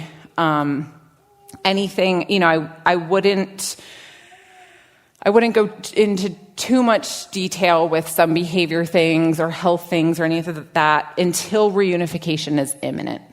We don't want to sort of throw fuel on the fire of them worrying about their kids. And then I also wouldn't, on the flip side, overshare of like how happy and wonderful everything is.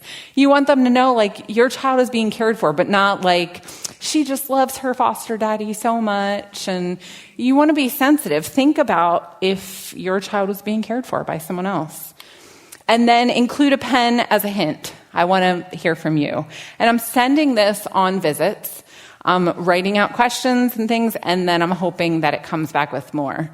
And this has really been a jumping off point, and I'm not sure where you are in relationship with your kids' parents, but wherever you are, I think there can be a next step of something you do. So I'm always starting with the back and forth journal, and then I'm usually sharing my phone number from there once we've had some back and forth. But my encouragement to you would be consider where you are, consider what relationship is like, and then consider what the next sort of step in a depth of communication and relationship would be. Do not automatically assume biological parents are dangerous unless they really are dangerous. You need to exercise wisdom. I'm not asking you to put your family in danger, but the first couple of years of being a foster parent, I thought of parents as like the enemy and had this idea that like if they saw my car, they would like hire a private investigator and they would come to my house and seek me out. And you know, there might be someone in this room that's happened with. I understand that some of our kids' parents are actually truly dangerous. So I'm not trying to underplay that. But 75% of kids who are in care, it's because of neglect. It's because their parents don't have the mental health, the ability to conquer substance abuse, the support network, the financial things they need. It's so often just struggling people. Don't come with the assumption that they're dangerous. Come with the assumption that they are struggling. And then if they prove that they are dangerous, then we can take it from there. But I think the bigger threat for a lot of us is that we create an us versus them mindset. For most of us, the threat is not going to be someone pounding at our door. For most of us, the threat is going to be that we've created doors in our heart, that we see them as the enemy and we treat them that way. And in an effort to protect our families, we overprotect our hearts from opening our hearts to them. Do everything that you can to involve them and inform them about their child's life. Let's just talk about the golden rule here. Do unto others as you would have them do unto you. If your kid was in someone else's home and being taken care of by them, you were missing all the things. How would you want to be involved? What kind of things would mean a lot to you to hear and receive? We get to, and this is where the foster parents' beliefs having an effect on reunification come into play. Part of what we get to do is we get to remind parents what they're fighting for. The deeper in relationship I've gotten with my kids' parents, the more I'm aware of all of the obstacles that they're facing. They are facing so much, and they're often facing it with a history of trauma, with a history of their own mental illness. And so we get to remind them, this is what you're fighting for. Hey, you left this abusive relationship. This is why, because you're fighting for this little girl. And I'm going to send you pictures of her each day. And I'm going to create context for you to have connection there. It's, I think, a beautiful part that we can play in reunification. What does this look like? Send photos. Send report cards. When things come home from school, don't view it as yours, view it as theirs. My adopted daughter this year, her Mother's Day craft at school, it was a verse that said, "Many women do noble things, but you surpass them all." I was like, really? She surpasses them all?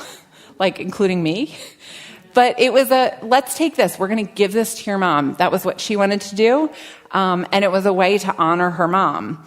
We think of the things that are sent home to you as parents, and wouldn't you want those things if you weren't caring for your child? Invite them, and this would go back to talking to your worker, invite them to doctor's appointments, conferences, school concerts, and create a means for regular contact. So a lot of our communication relies on us reaching out, and they are like the passive, like, you get to hear from us when we want to hear from you.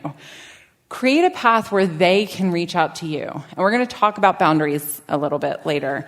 But you can set boundaries here, but don't let it just be that they're waiting for your good graces to allow them something. Give them a way that they can come to you with questions, concerns, and communication. Advocate. Help parents understand the system and the players. Listen, I am a bright person. And I come into these and I'm like, who is who and where do I call for this? And I sit in court and I'm like, I don't know what just happened. It is incredibly overwhelming to navigate the system. We know that as foster parents. One way that we can support our kids' parents is by helping them navigate the system. We can help them understand the players and their rights and their plan. I've walked out of court with a mom before, and she has been completely unaware of what is being expected of her. Well, I can't do these things for her, but I can help her know what's being offered to her. I can help her. Let's try to find that lawyer's number now, and let's call. There is so much to navigate, and we can help them through that. We can be a sounding board. Again, just revisiting the fact that a lot of them are leaving unhealthy relationships if they're fighting to be healthy, that we can just be there for them, to help them understand what's going on, to help them process the emotion of it. Connect them to community resources. This could look like if your church has a food bank or there's a free summer camp, or those things that we're looking to connect them to others in the community that can serve them. And attend family team meetings in court and attend them as their ally. In New Jersey, it is New Jersey versus mom. And I'm like, no, I'm sitting with mom. This is not me versus mom here. So come as their ally there, even if you're sharing hard things, even if you're saying really difficult things, it can be as someone who's there for them and with them. Encourage. Let them know that you're praying for them, that you believe in them, that you hope they can be with their child soon. Say things that you believe even if you don't feel them, right? We can say, I hope that she can be home with you soon and that you can be together. I don't mean I hope that she can go live in this abusive home with you while you're using. I mean, I am praying that God will bring true healing here so that you can be brought back together. I have heard so many parents say things like, no one has ever talked to me this way before. I've never had anyone say they believe in me. I've never had anyone say that I'm worth anything. Just speaking life into people, showing kindness and love in our words can be so powerful. And I have said many things to parents that I don't feel because I believe them and I'm fighting that God would help me to feel them. Build connections between the parent and the child within your home. And many of these things can actually happen even if there is not contact with family. Listen, I have sat in these seminars before. I know there are a handful of you sitting there saying, but you don't know my kids' parents, and my daughter was abused in this way, and I know all of the different objections that are coming up in your mind and heart. So I just want to acknowledge that and ask you to quiet them with the heart of what we're talking about and ask yourself the question of what can you do? So for those where you can't have contact with family, even if your kid is adopted and there isn't relationship, a lot of these can pertain. Take pictures or request pictures of the child with the parents. Let there be a steady presence in your home of your child's family. It could be like a blanket with a photo or a pillow, or it could just be like, hey, we have this wall of family photos, and here you are with your family, because they're your family as well. And that pertains, I think, within adoption as well. We say there's biological family and there's forever family. biological family is forever family too.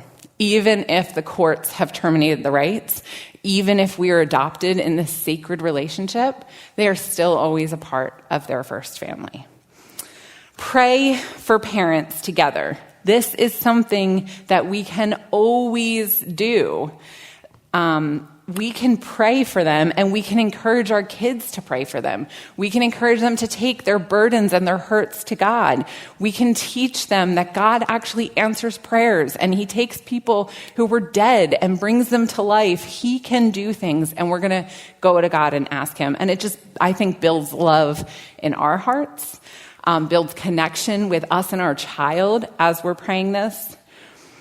Make a mom box. My girls, my adopted girls have like a night side table that have 2 drawers, and they each have a drawer that's like mom stuff.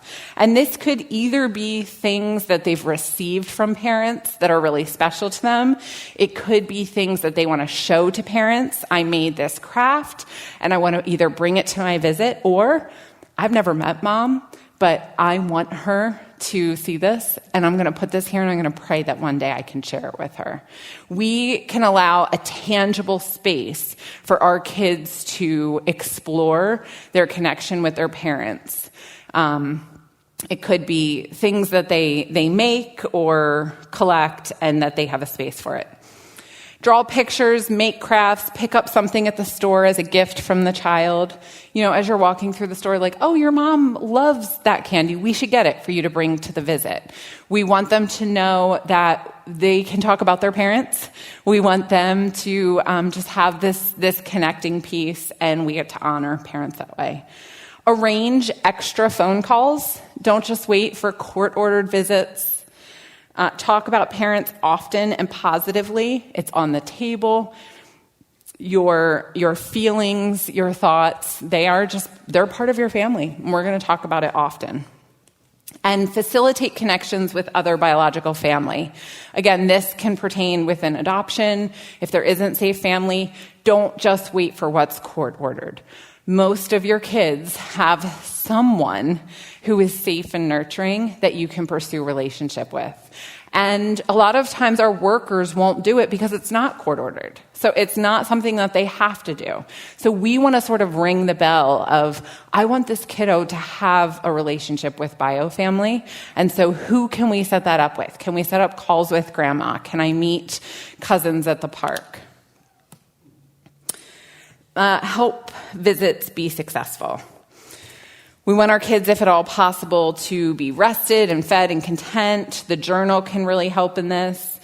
Giving the kids a practical way to sort of count down and anticipate a physical calendar or sticker countdown.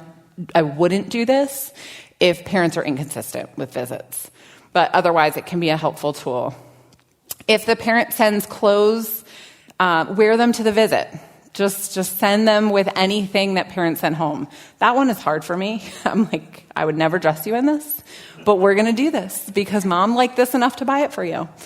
And then think of the things that could make it successful. I don't know if you have supervised a visit before, but it is often, at least in New Jersey, like a 5x5 windowless concrete room with some old toys.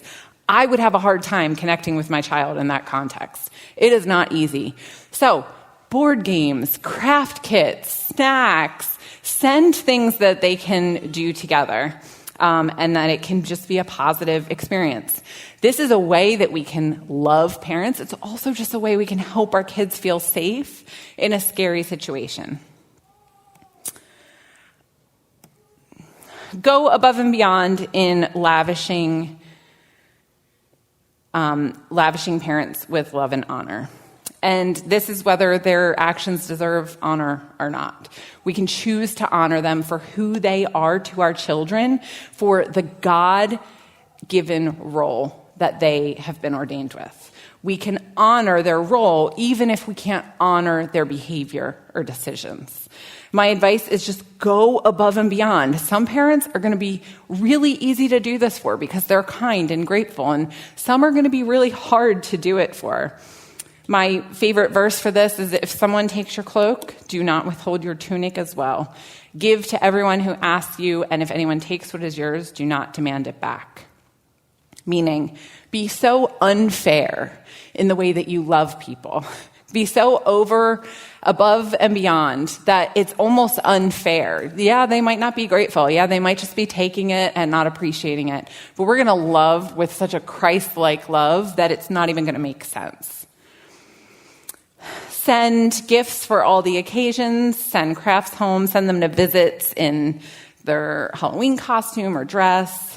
A lot of the same things we've talked about. I am rushing through. Was I supposed to have 45 minutes for this? Okay, well, I'm saying it's an hour. And we're just going to get through this a little. Okay, boundaries. You have to be the one to set the boundaries. I hear foster parents all the time say, my kid's parent has no boundaries. And my question to them is, have you set boundaries? We can't expect someone who's potentially never had healthy relationships before, never experienced healthy boundaries before, to just sort of like figure out the invisible line of how to be in contact with us and what's appropriate and what's not. So it is kind to set a boundary. One boundary is, don't make any promises. You are not in control of this case enough to be able to promise anything.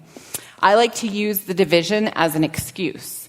So if they say things like, can I just stay in your basement for a week? I'm like, I would get my license taken away. Your kiddo would be taken from me. I can't do that. I have to follow the rules. Use it. There's going to be a lot of questions that come that you have to say no to. Use the division as an excuse there. Remember that your loyalty is to the child and the system. And what I mean by that is that you are playing a part. You are, in New Jersey, we're called resource parents. You are a part of this system. And so to go outside of the realm of the role that you've been given actually doesn't serve them. I think it's not what God would call us to do. You cannot break rules. You have to really just sort of play by the rules, even when they are unjust, even when it feels like something better or different could be happening. There should be no exchanging of money. This is a question that will come up at adoption, and you want to be able to say that you have not given money, because that's like a child trafficking issue. Personally, I only help with the same thing once. So like, okay, your car broke down. I need to get you to work. I'm going to bring you this one time. What's your plan for if this happens next time? This is something I do. And remember, there's no handbook. There is no like right way to do this, and you're going to stumble your way through it. You're going to make decisions that you have to sort of like pull back later, and it's going to be hard. Two things to say quickly as we're wrapping up. I think it's helpful to not think or talk about adoption before it's time. One thing I kind of like jokingly say here is like, it's like dating a married man. Like they have a family, they have parents, and we're not going to talk like they're ours, sort of, until they are really available for that adoption to happen. It's not something we're going to like flirt with, to lean into the analogy more. And I think that that's just helpful for our hearts and the way that we go through it. And then talk to everyone with respect for bio parents. This is, we need to have safe spaces. We need to be real about things. And our neural pathways, they love to just go the same place over and over. And if we're in a place of regularly complaining, talking negatively about, assuming the worst, we're just making it really easy for the people around us to do that and for our brains to do that. We want to fight against the temptation to judge, to be critical and negative. So even within your marriage, even within your safe spaces, and friendships, it might be a good practice to say the things that you believe. Be messy sometimes and speak true things, and not just allow sort of it all to come out. I just quickly wrapping up, because again, I think if we have to remember the why. We talked about some of the research. We talked about some of the theology. The why of this is the most crucial part, because it's going to look different for everyone. And you might have bad reactions to some of the things that I encourage you to do. They might not work for you. And so the question is, how are we loving our kids' parents? And I like to really boil this down to its most simple by thinking of biological parents, because the relationship is complicated, because they have often hurt our children, because they sometimes hurt us, and we don't know how to think about them. We don't know how to come and approach it, to just simply think of them as our enemies. Because when we think of them as our enemies, we have a very clear biblical mandate for how to treat them. We are called to love our enemies. We are called to do good for them and bless them and pray for them and give them food and drink and repay their evil with blessing. The payback of this world is so backwards. Our payback should be repaying their evil with blessing, loving them, praying for them. And the reason that we do this is because we were enemies. We were enemies of God, and we were reconciled as we were still holding back, as we were still in opposition to him. He came towards us in relationship and loved us. This is a gospel mindset that we have. Do we wait for people to get their act together before we love them? Thank God that that is not how he treated us. Thank God that he saw us in our brokenness, in our accusation, in our addiction, mental illness, all the things that we see in our kids' parents. Thank God that when he saw us in that, his heart went out to us and he created a good plan to rescue us, to reconcile us. We are sitting here right now because when we were his enemies, he loved us. So let that be the motivation and the empowering force behind the way that we love our kids' parents. I did it in exactly an hour. Am I staying here? Okay. We have time for a couple Q&A with Jamie, so if anyone has a question, I will get you a mic. And I'll just say a couple of things sort of for criteria. If you have a very specific question that isn't going to pertain to other people, let's talk about that one-on-one. I would love to answer that question. If you have a question that you think just could benefit other people, please bring that. It can be on anything that we just talked about. It can be on trauma. It can be on navigating the system, heart struggles of being a foster parent. So feel free to raise your hand, and I'll do my best. So the first person's always the hardest. You win. Someone was here who came up to me who said, I met you at CAFO last year and you prayed for me in front of everyone because I asked you a question and you couldn't answer it. So I have no promises that I'll be able to answer. Sorry, that was really loud. My name is Kathleen and I am about to become a foster parent. Okay. My home study will hopefully be in the next couple of weeks, so that's exciting.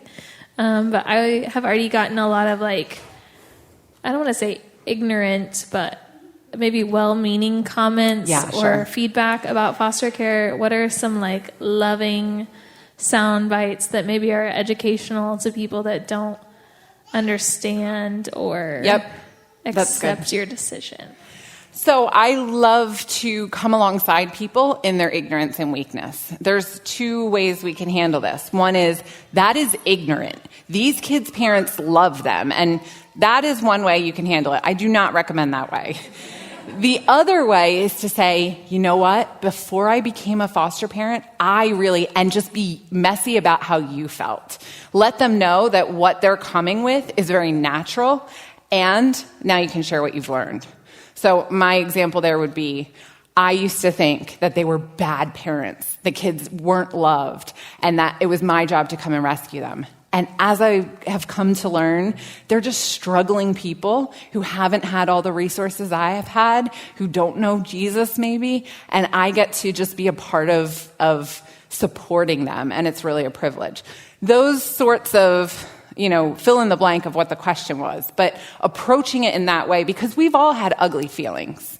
And we all had ignorance at one point. So we can really share it from a place of humility and what God has grown us in and what he's shown us.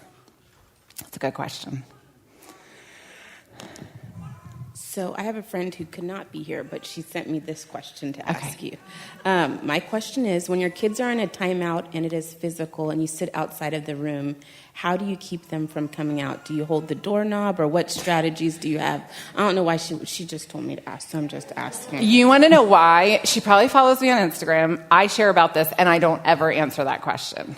Oh, wait. I need you to say that again. Okay, say it. I'm recording now. Okay. Wait, you really want me to repeat what I just said? I get that question a lot, and I won't answer it publicly because it's really sensitive. It's really hard. And I don't know what's happening in your homes. I know some of what's happening in some of your homes. I'm being physically attacked, and there are issues where I have to protect myself and my other children. There are even issues, I was saying to my husband recently, I don't want them to have the muscle memory that you beat the crap out of people. I don't want them to think that that's something that you can do and everything just maintains and is okay. So this stays within these walls. There are times that we're holding the door and keeping them in their room. And it's only when there's a real safety thing. Best case scenario is we're in the room with them. And so we have to keep everyone else safe. We want to try to be in the room. Getting really practical, we actually have a big beanbag in the room that I use as like a shield. And I'm just trying to protect myself there because I want my presence to be there, but I don't want it hurts them to hurt us. And it also puts them at risk. I love my kids, but if I get punched 50 times, there is something visceral that happens that we need to protect our kids sometimes by not being with them as they're being aggressive and violent. So I would not recommend just like go in your room, I'm going to pull the door. That is last case scenario, but it is something that we have to come to in our home. Yeah. Any other questions that aren't going to get me in trouble? Hi, my name is Sadie, and I'm currently fostering a teenager, and she understandably has a really rough relationship with her mom, and she has absolutely no desire to reunify. And so throughout this time that I've had her, I've actually gotten to establish a relationship with her mom, and I think she's working really hard, and I would love to support reunification. But I also feel like I'm at this weird place where I don't want my teen to feel like I'm betraying her. And I honestly feel like I'm one of the few people that's not pushing her to do something she doesn't want to do. Yeah. But I can see how reunification would be so great. So I just wondered if you had any advice, what I can do to help her in this process. Yeah. So a couple of thoughts. One would be that it might be simpler if you consider supporting relationship rather than supporting reunification.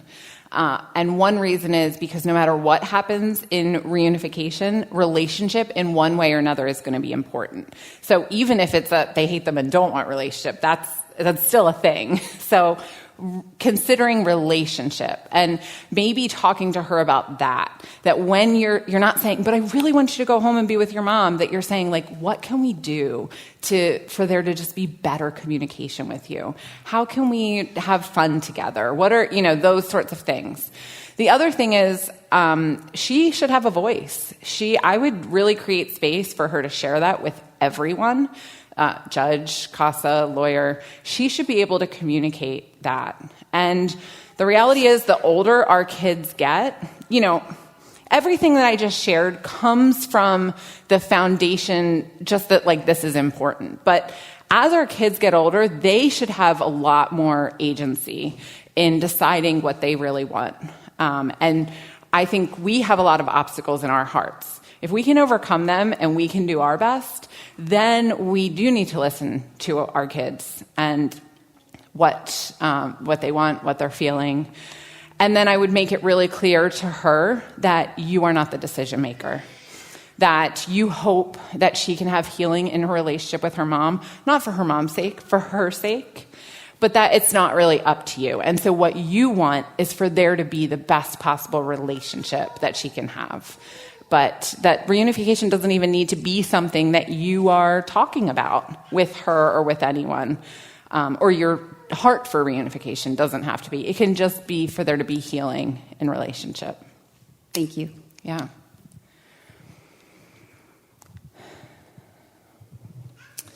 We were foster parents for about 8 years and adopted 5 kiddos, and have a very negative view of the years that I feel like we barely survived, actually, and Sure. sometimes tell people that it was like an alien planet with its own language and its own rules, and Yeah. you just kind of have to figure it out.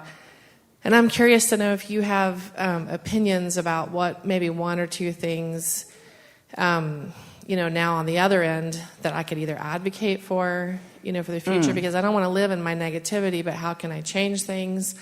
Or do you really think that there are some legal things that could be changed to make the system better? Or I have some opinions about that, but I'm curious to know if you do. I definitely do. Yeah, for sure. I mean, a broken system means there has to be ways that we can make it better.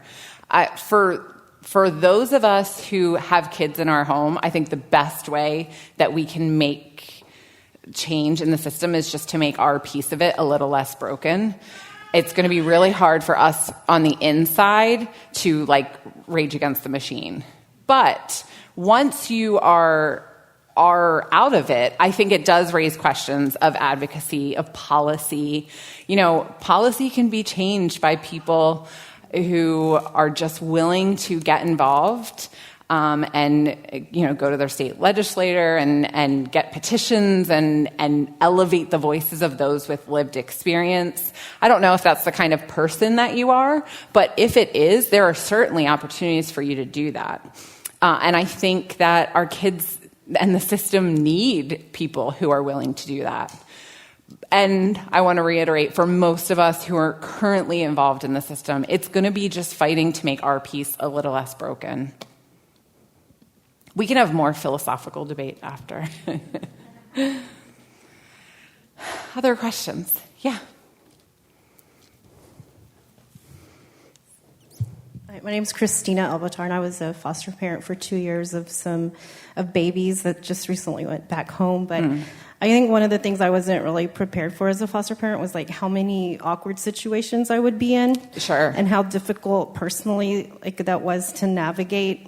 And I wish I had something like this before, that it was required, because I didn't, and I still don't always know how to advocate for myself and my needs as a foster parent, and there's nothing out there to help you with that. And one of the things that you talked about was building that relationship with the biological parents.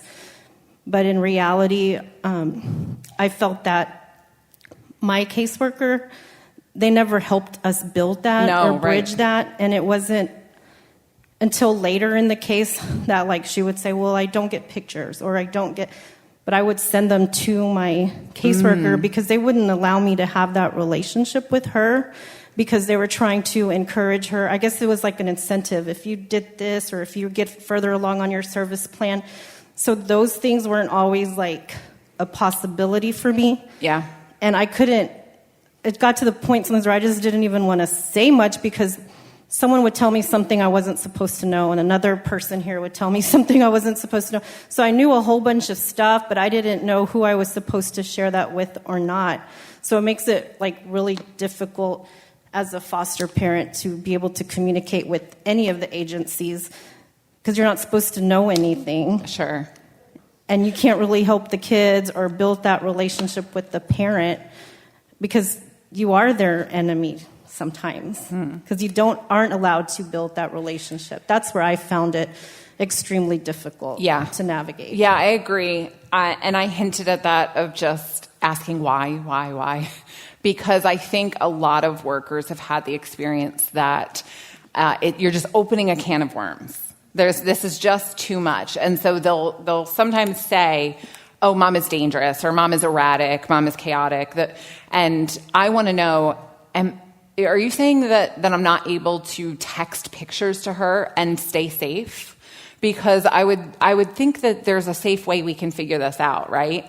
And so just so you all know, two things. First of all, we live in whatever year, 2023. And if I Google your name, your address is coming up, just straight off.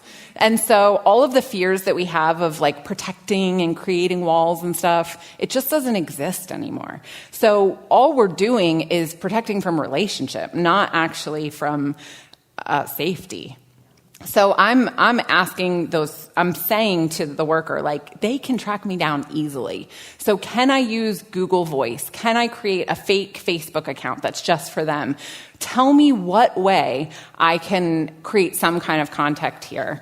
And I have gotten pushback every time, but I've never gotten a door actually slammed in my face. I've always found a way to have communication. And so, yeah, I think it's hard if they're not the ones empowering us to do it.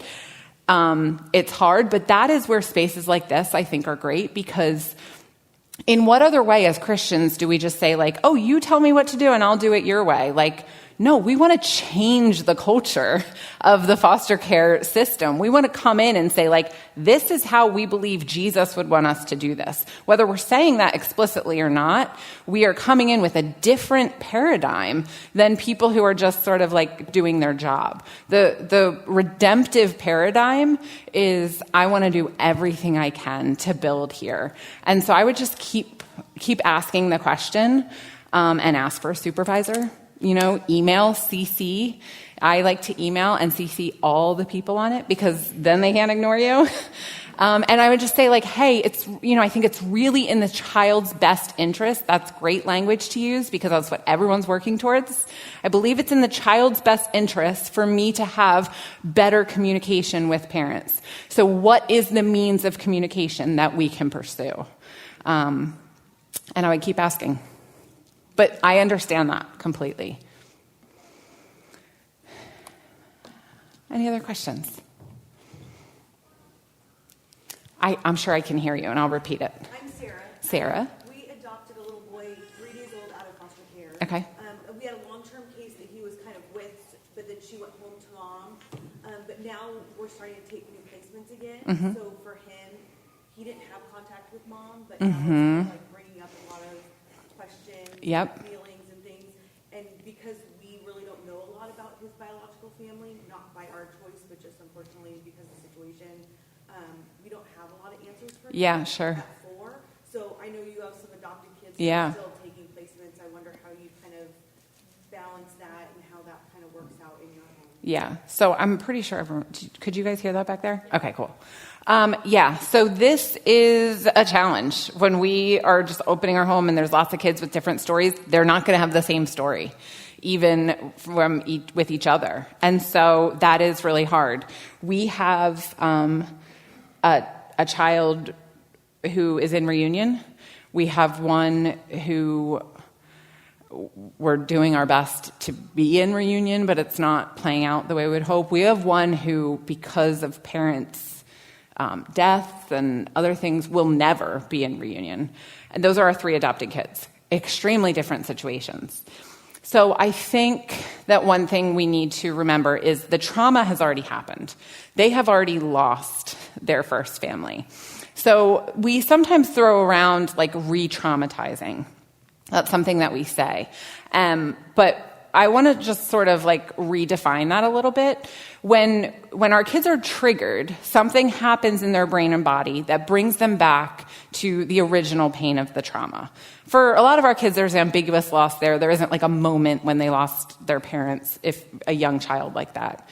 And so when sometimes we say re-triggering, just what we mean is that they're again feeling the loss that they incurred.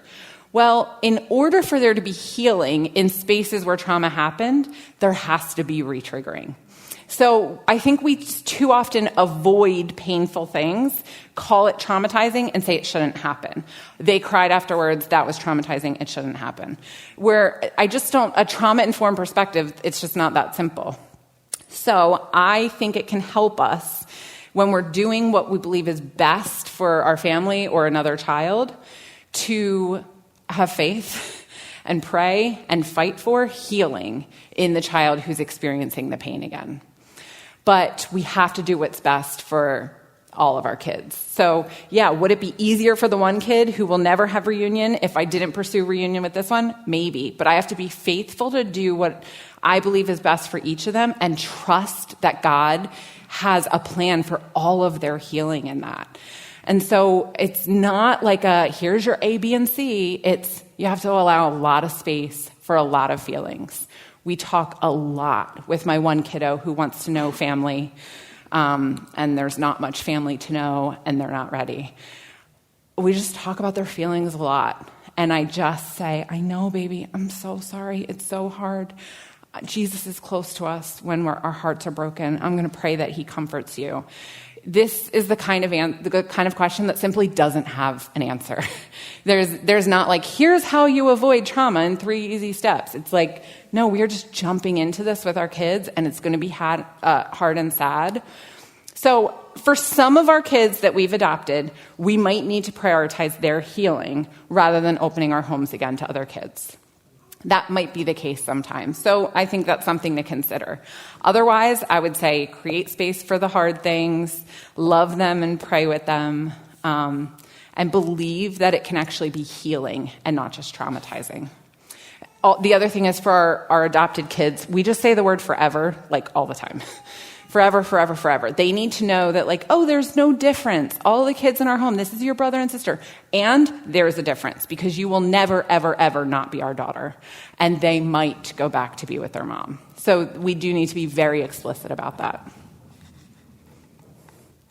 Okay, I'm going to trust you on time. Were we good for more? Yeah. We had a baby for 16 months. Yeah. 4 months old. She went back last Friday. I'm so sorry. The reunification, it's like a 6-month monitored thing. Like, is it traumatizing for her to see us? We're listed as the only Great people question. Support for that family. Yeah. If she sees us, or like... Yeah. I'm really glad that you asked this. This is a really hard thing because and part of it is the answer that I just gave, that it can bring up the trauma of losing you, and it can also heal in those spaces. So attachment is a skill that I'm sure she acquired with you as loving and nurturing parents. She is attached to you. Now, the gift of attachment is that it is a skill. It's not just about relationship with one person. So if you've built in her brain and body that people can be safe and her needs can be met, she can transfer that skill to her parents, and there can be attachment there. As our kids experience broken attachments, they should know that it is simply not normal, not the way that God designed it to be, to lose your parents. It's the horror of what foster care is, that kids are losing their first parents, and then they lose us. They shouldn't see that as just normal, and sometimes it's out of our control. I had a little girl for 2.5 years. We were supposed to be her support. Mom cut us off day one. We can't always control it, and we have to trust God for that. But adoption experts would agree that when at all possible, we want to maintain attachments, and we want kids to understand that losing primary attachments is not normal. And so as much as you can handle, as much as you're allowed, I would say to lean into relationship, connection, and support of her. And it's not that she'll be confused, where do I belong? It's that you're helping ease. She is attached to you. That still exists, and you're helping ease the attachment. You're helping in the trauma that she's experiencing also. And I'm really sorry for your loss. It's really, really hard. It's really hard. Any more questions?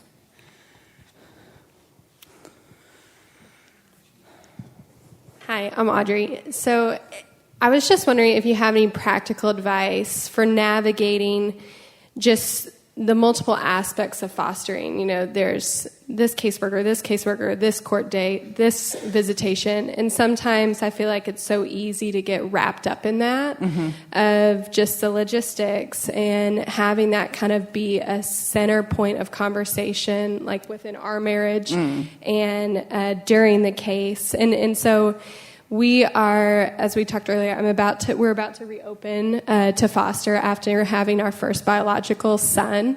And so I'm just a little bit worried about letting that kind of re-enter our lives, and how do we separate but still be present within our family unit? Yeah.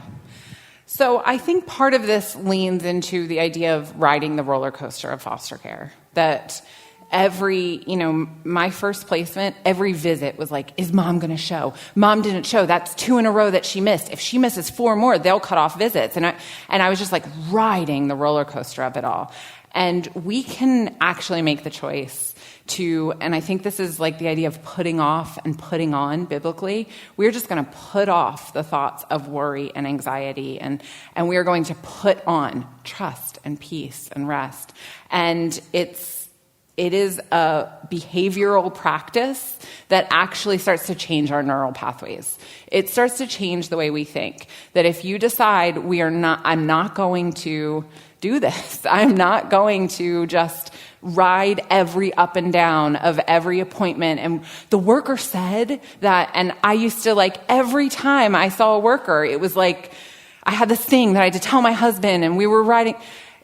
Let me tell you, I've had workers tell me, this kid is never going home, and they go home the next day. And I've had kids who are supposed to go home right away, and they're on the plan, and they're adopted. And as soon as you had one kid one time, it's like anything else in life. You just get better at it the more you do it. Like the first time you ride your bike, you learned how to ride your bike. Great. You're going to get better and better. And so you just have to practice the skill of trusting God and not taking everyone at their word. I believe that people have the best intentions, but they will simply say things that are not true that could have you spiral. And it's just not worth it. So I think as you practice that, it will build healthier patterns into your marriage, the way you talk about it, the way you pray and worry and think. Practically, I like to try to have like an appointment day if I can, so that it's not taking over my life. Sometimes that's not possible, but I would try for that. And then the other thing is to just, I'm not sure if you're a type A kind of control person. I got a thumbs up from husband. You got to get over it. It is, when people say, how do you do all the things? I'm like, I am very content dropping balls. I am very content juggling the plates and letting 2 fall. So you cannot do all the things very well. And so what is your yes? What is your best yes? And what's going to get the most of you? And then be content with everything else being at 80% or 30%. And that's an issue of trusting God too, that we are just surrendering it to Him. I cannot make life function perfectly the way that I used to, and I trust you for that. It's a great question, and I think the fact that you're aware of it shows that you're on the right path. All right, let's give it up for Jamie one more time.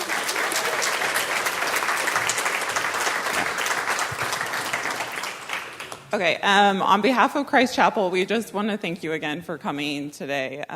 It truly is an honor to serve you, and we hope that you were encouraged and equipped with some resources and scripture from Jamie, as well as our partners out there in the lobby. So a few other things. Don't forget to pick up your children.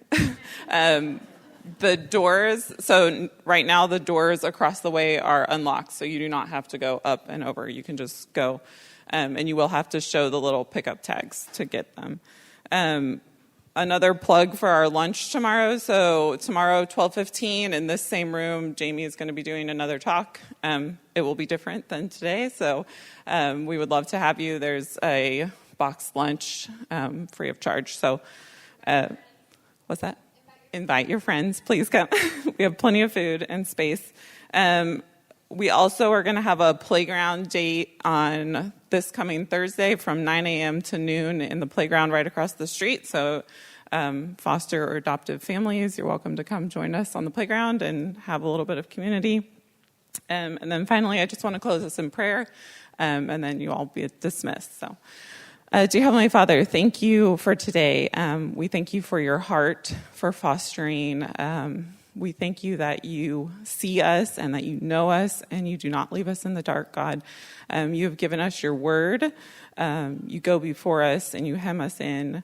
I just pray that we would leave here encouraged and equipped with your word to love on the children that you've entrusted in our care, whether that be for a day, a season, or forever, God. You are the ultimate example of love and support for these kiddos.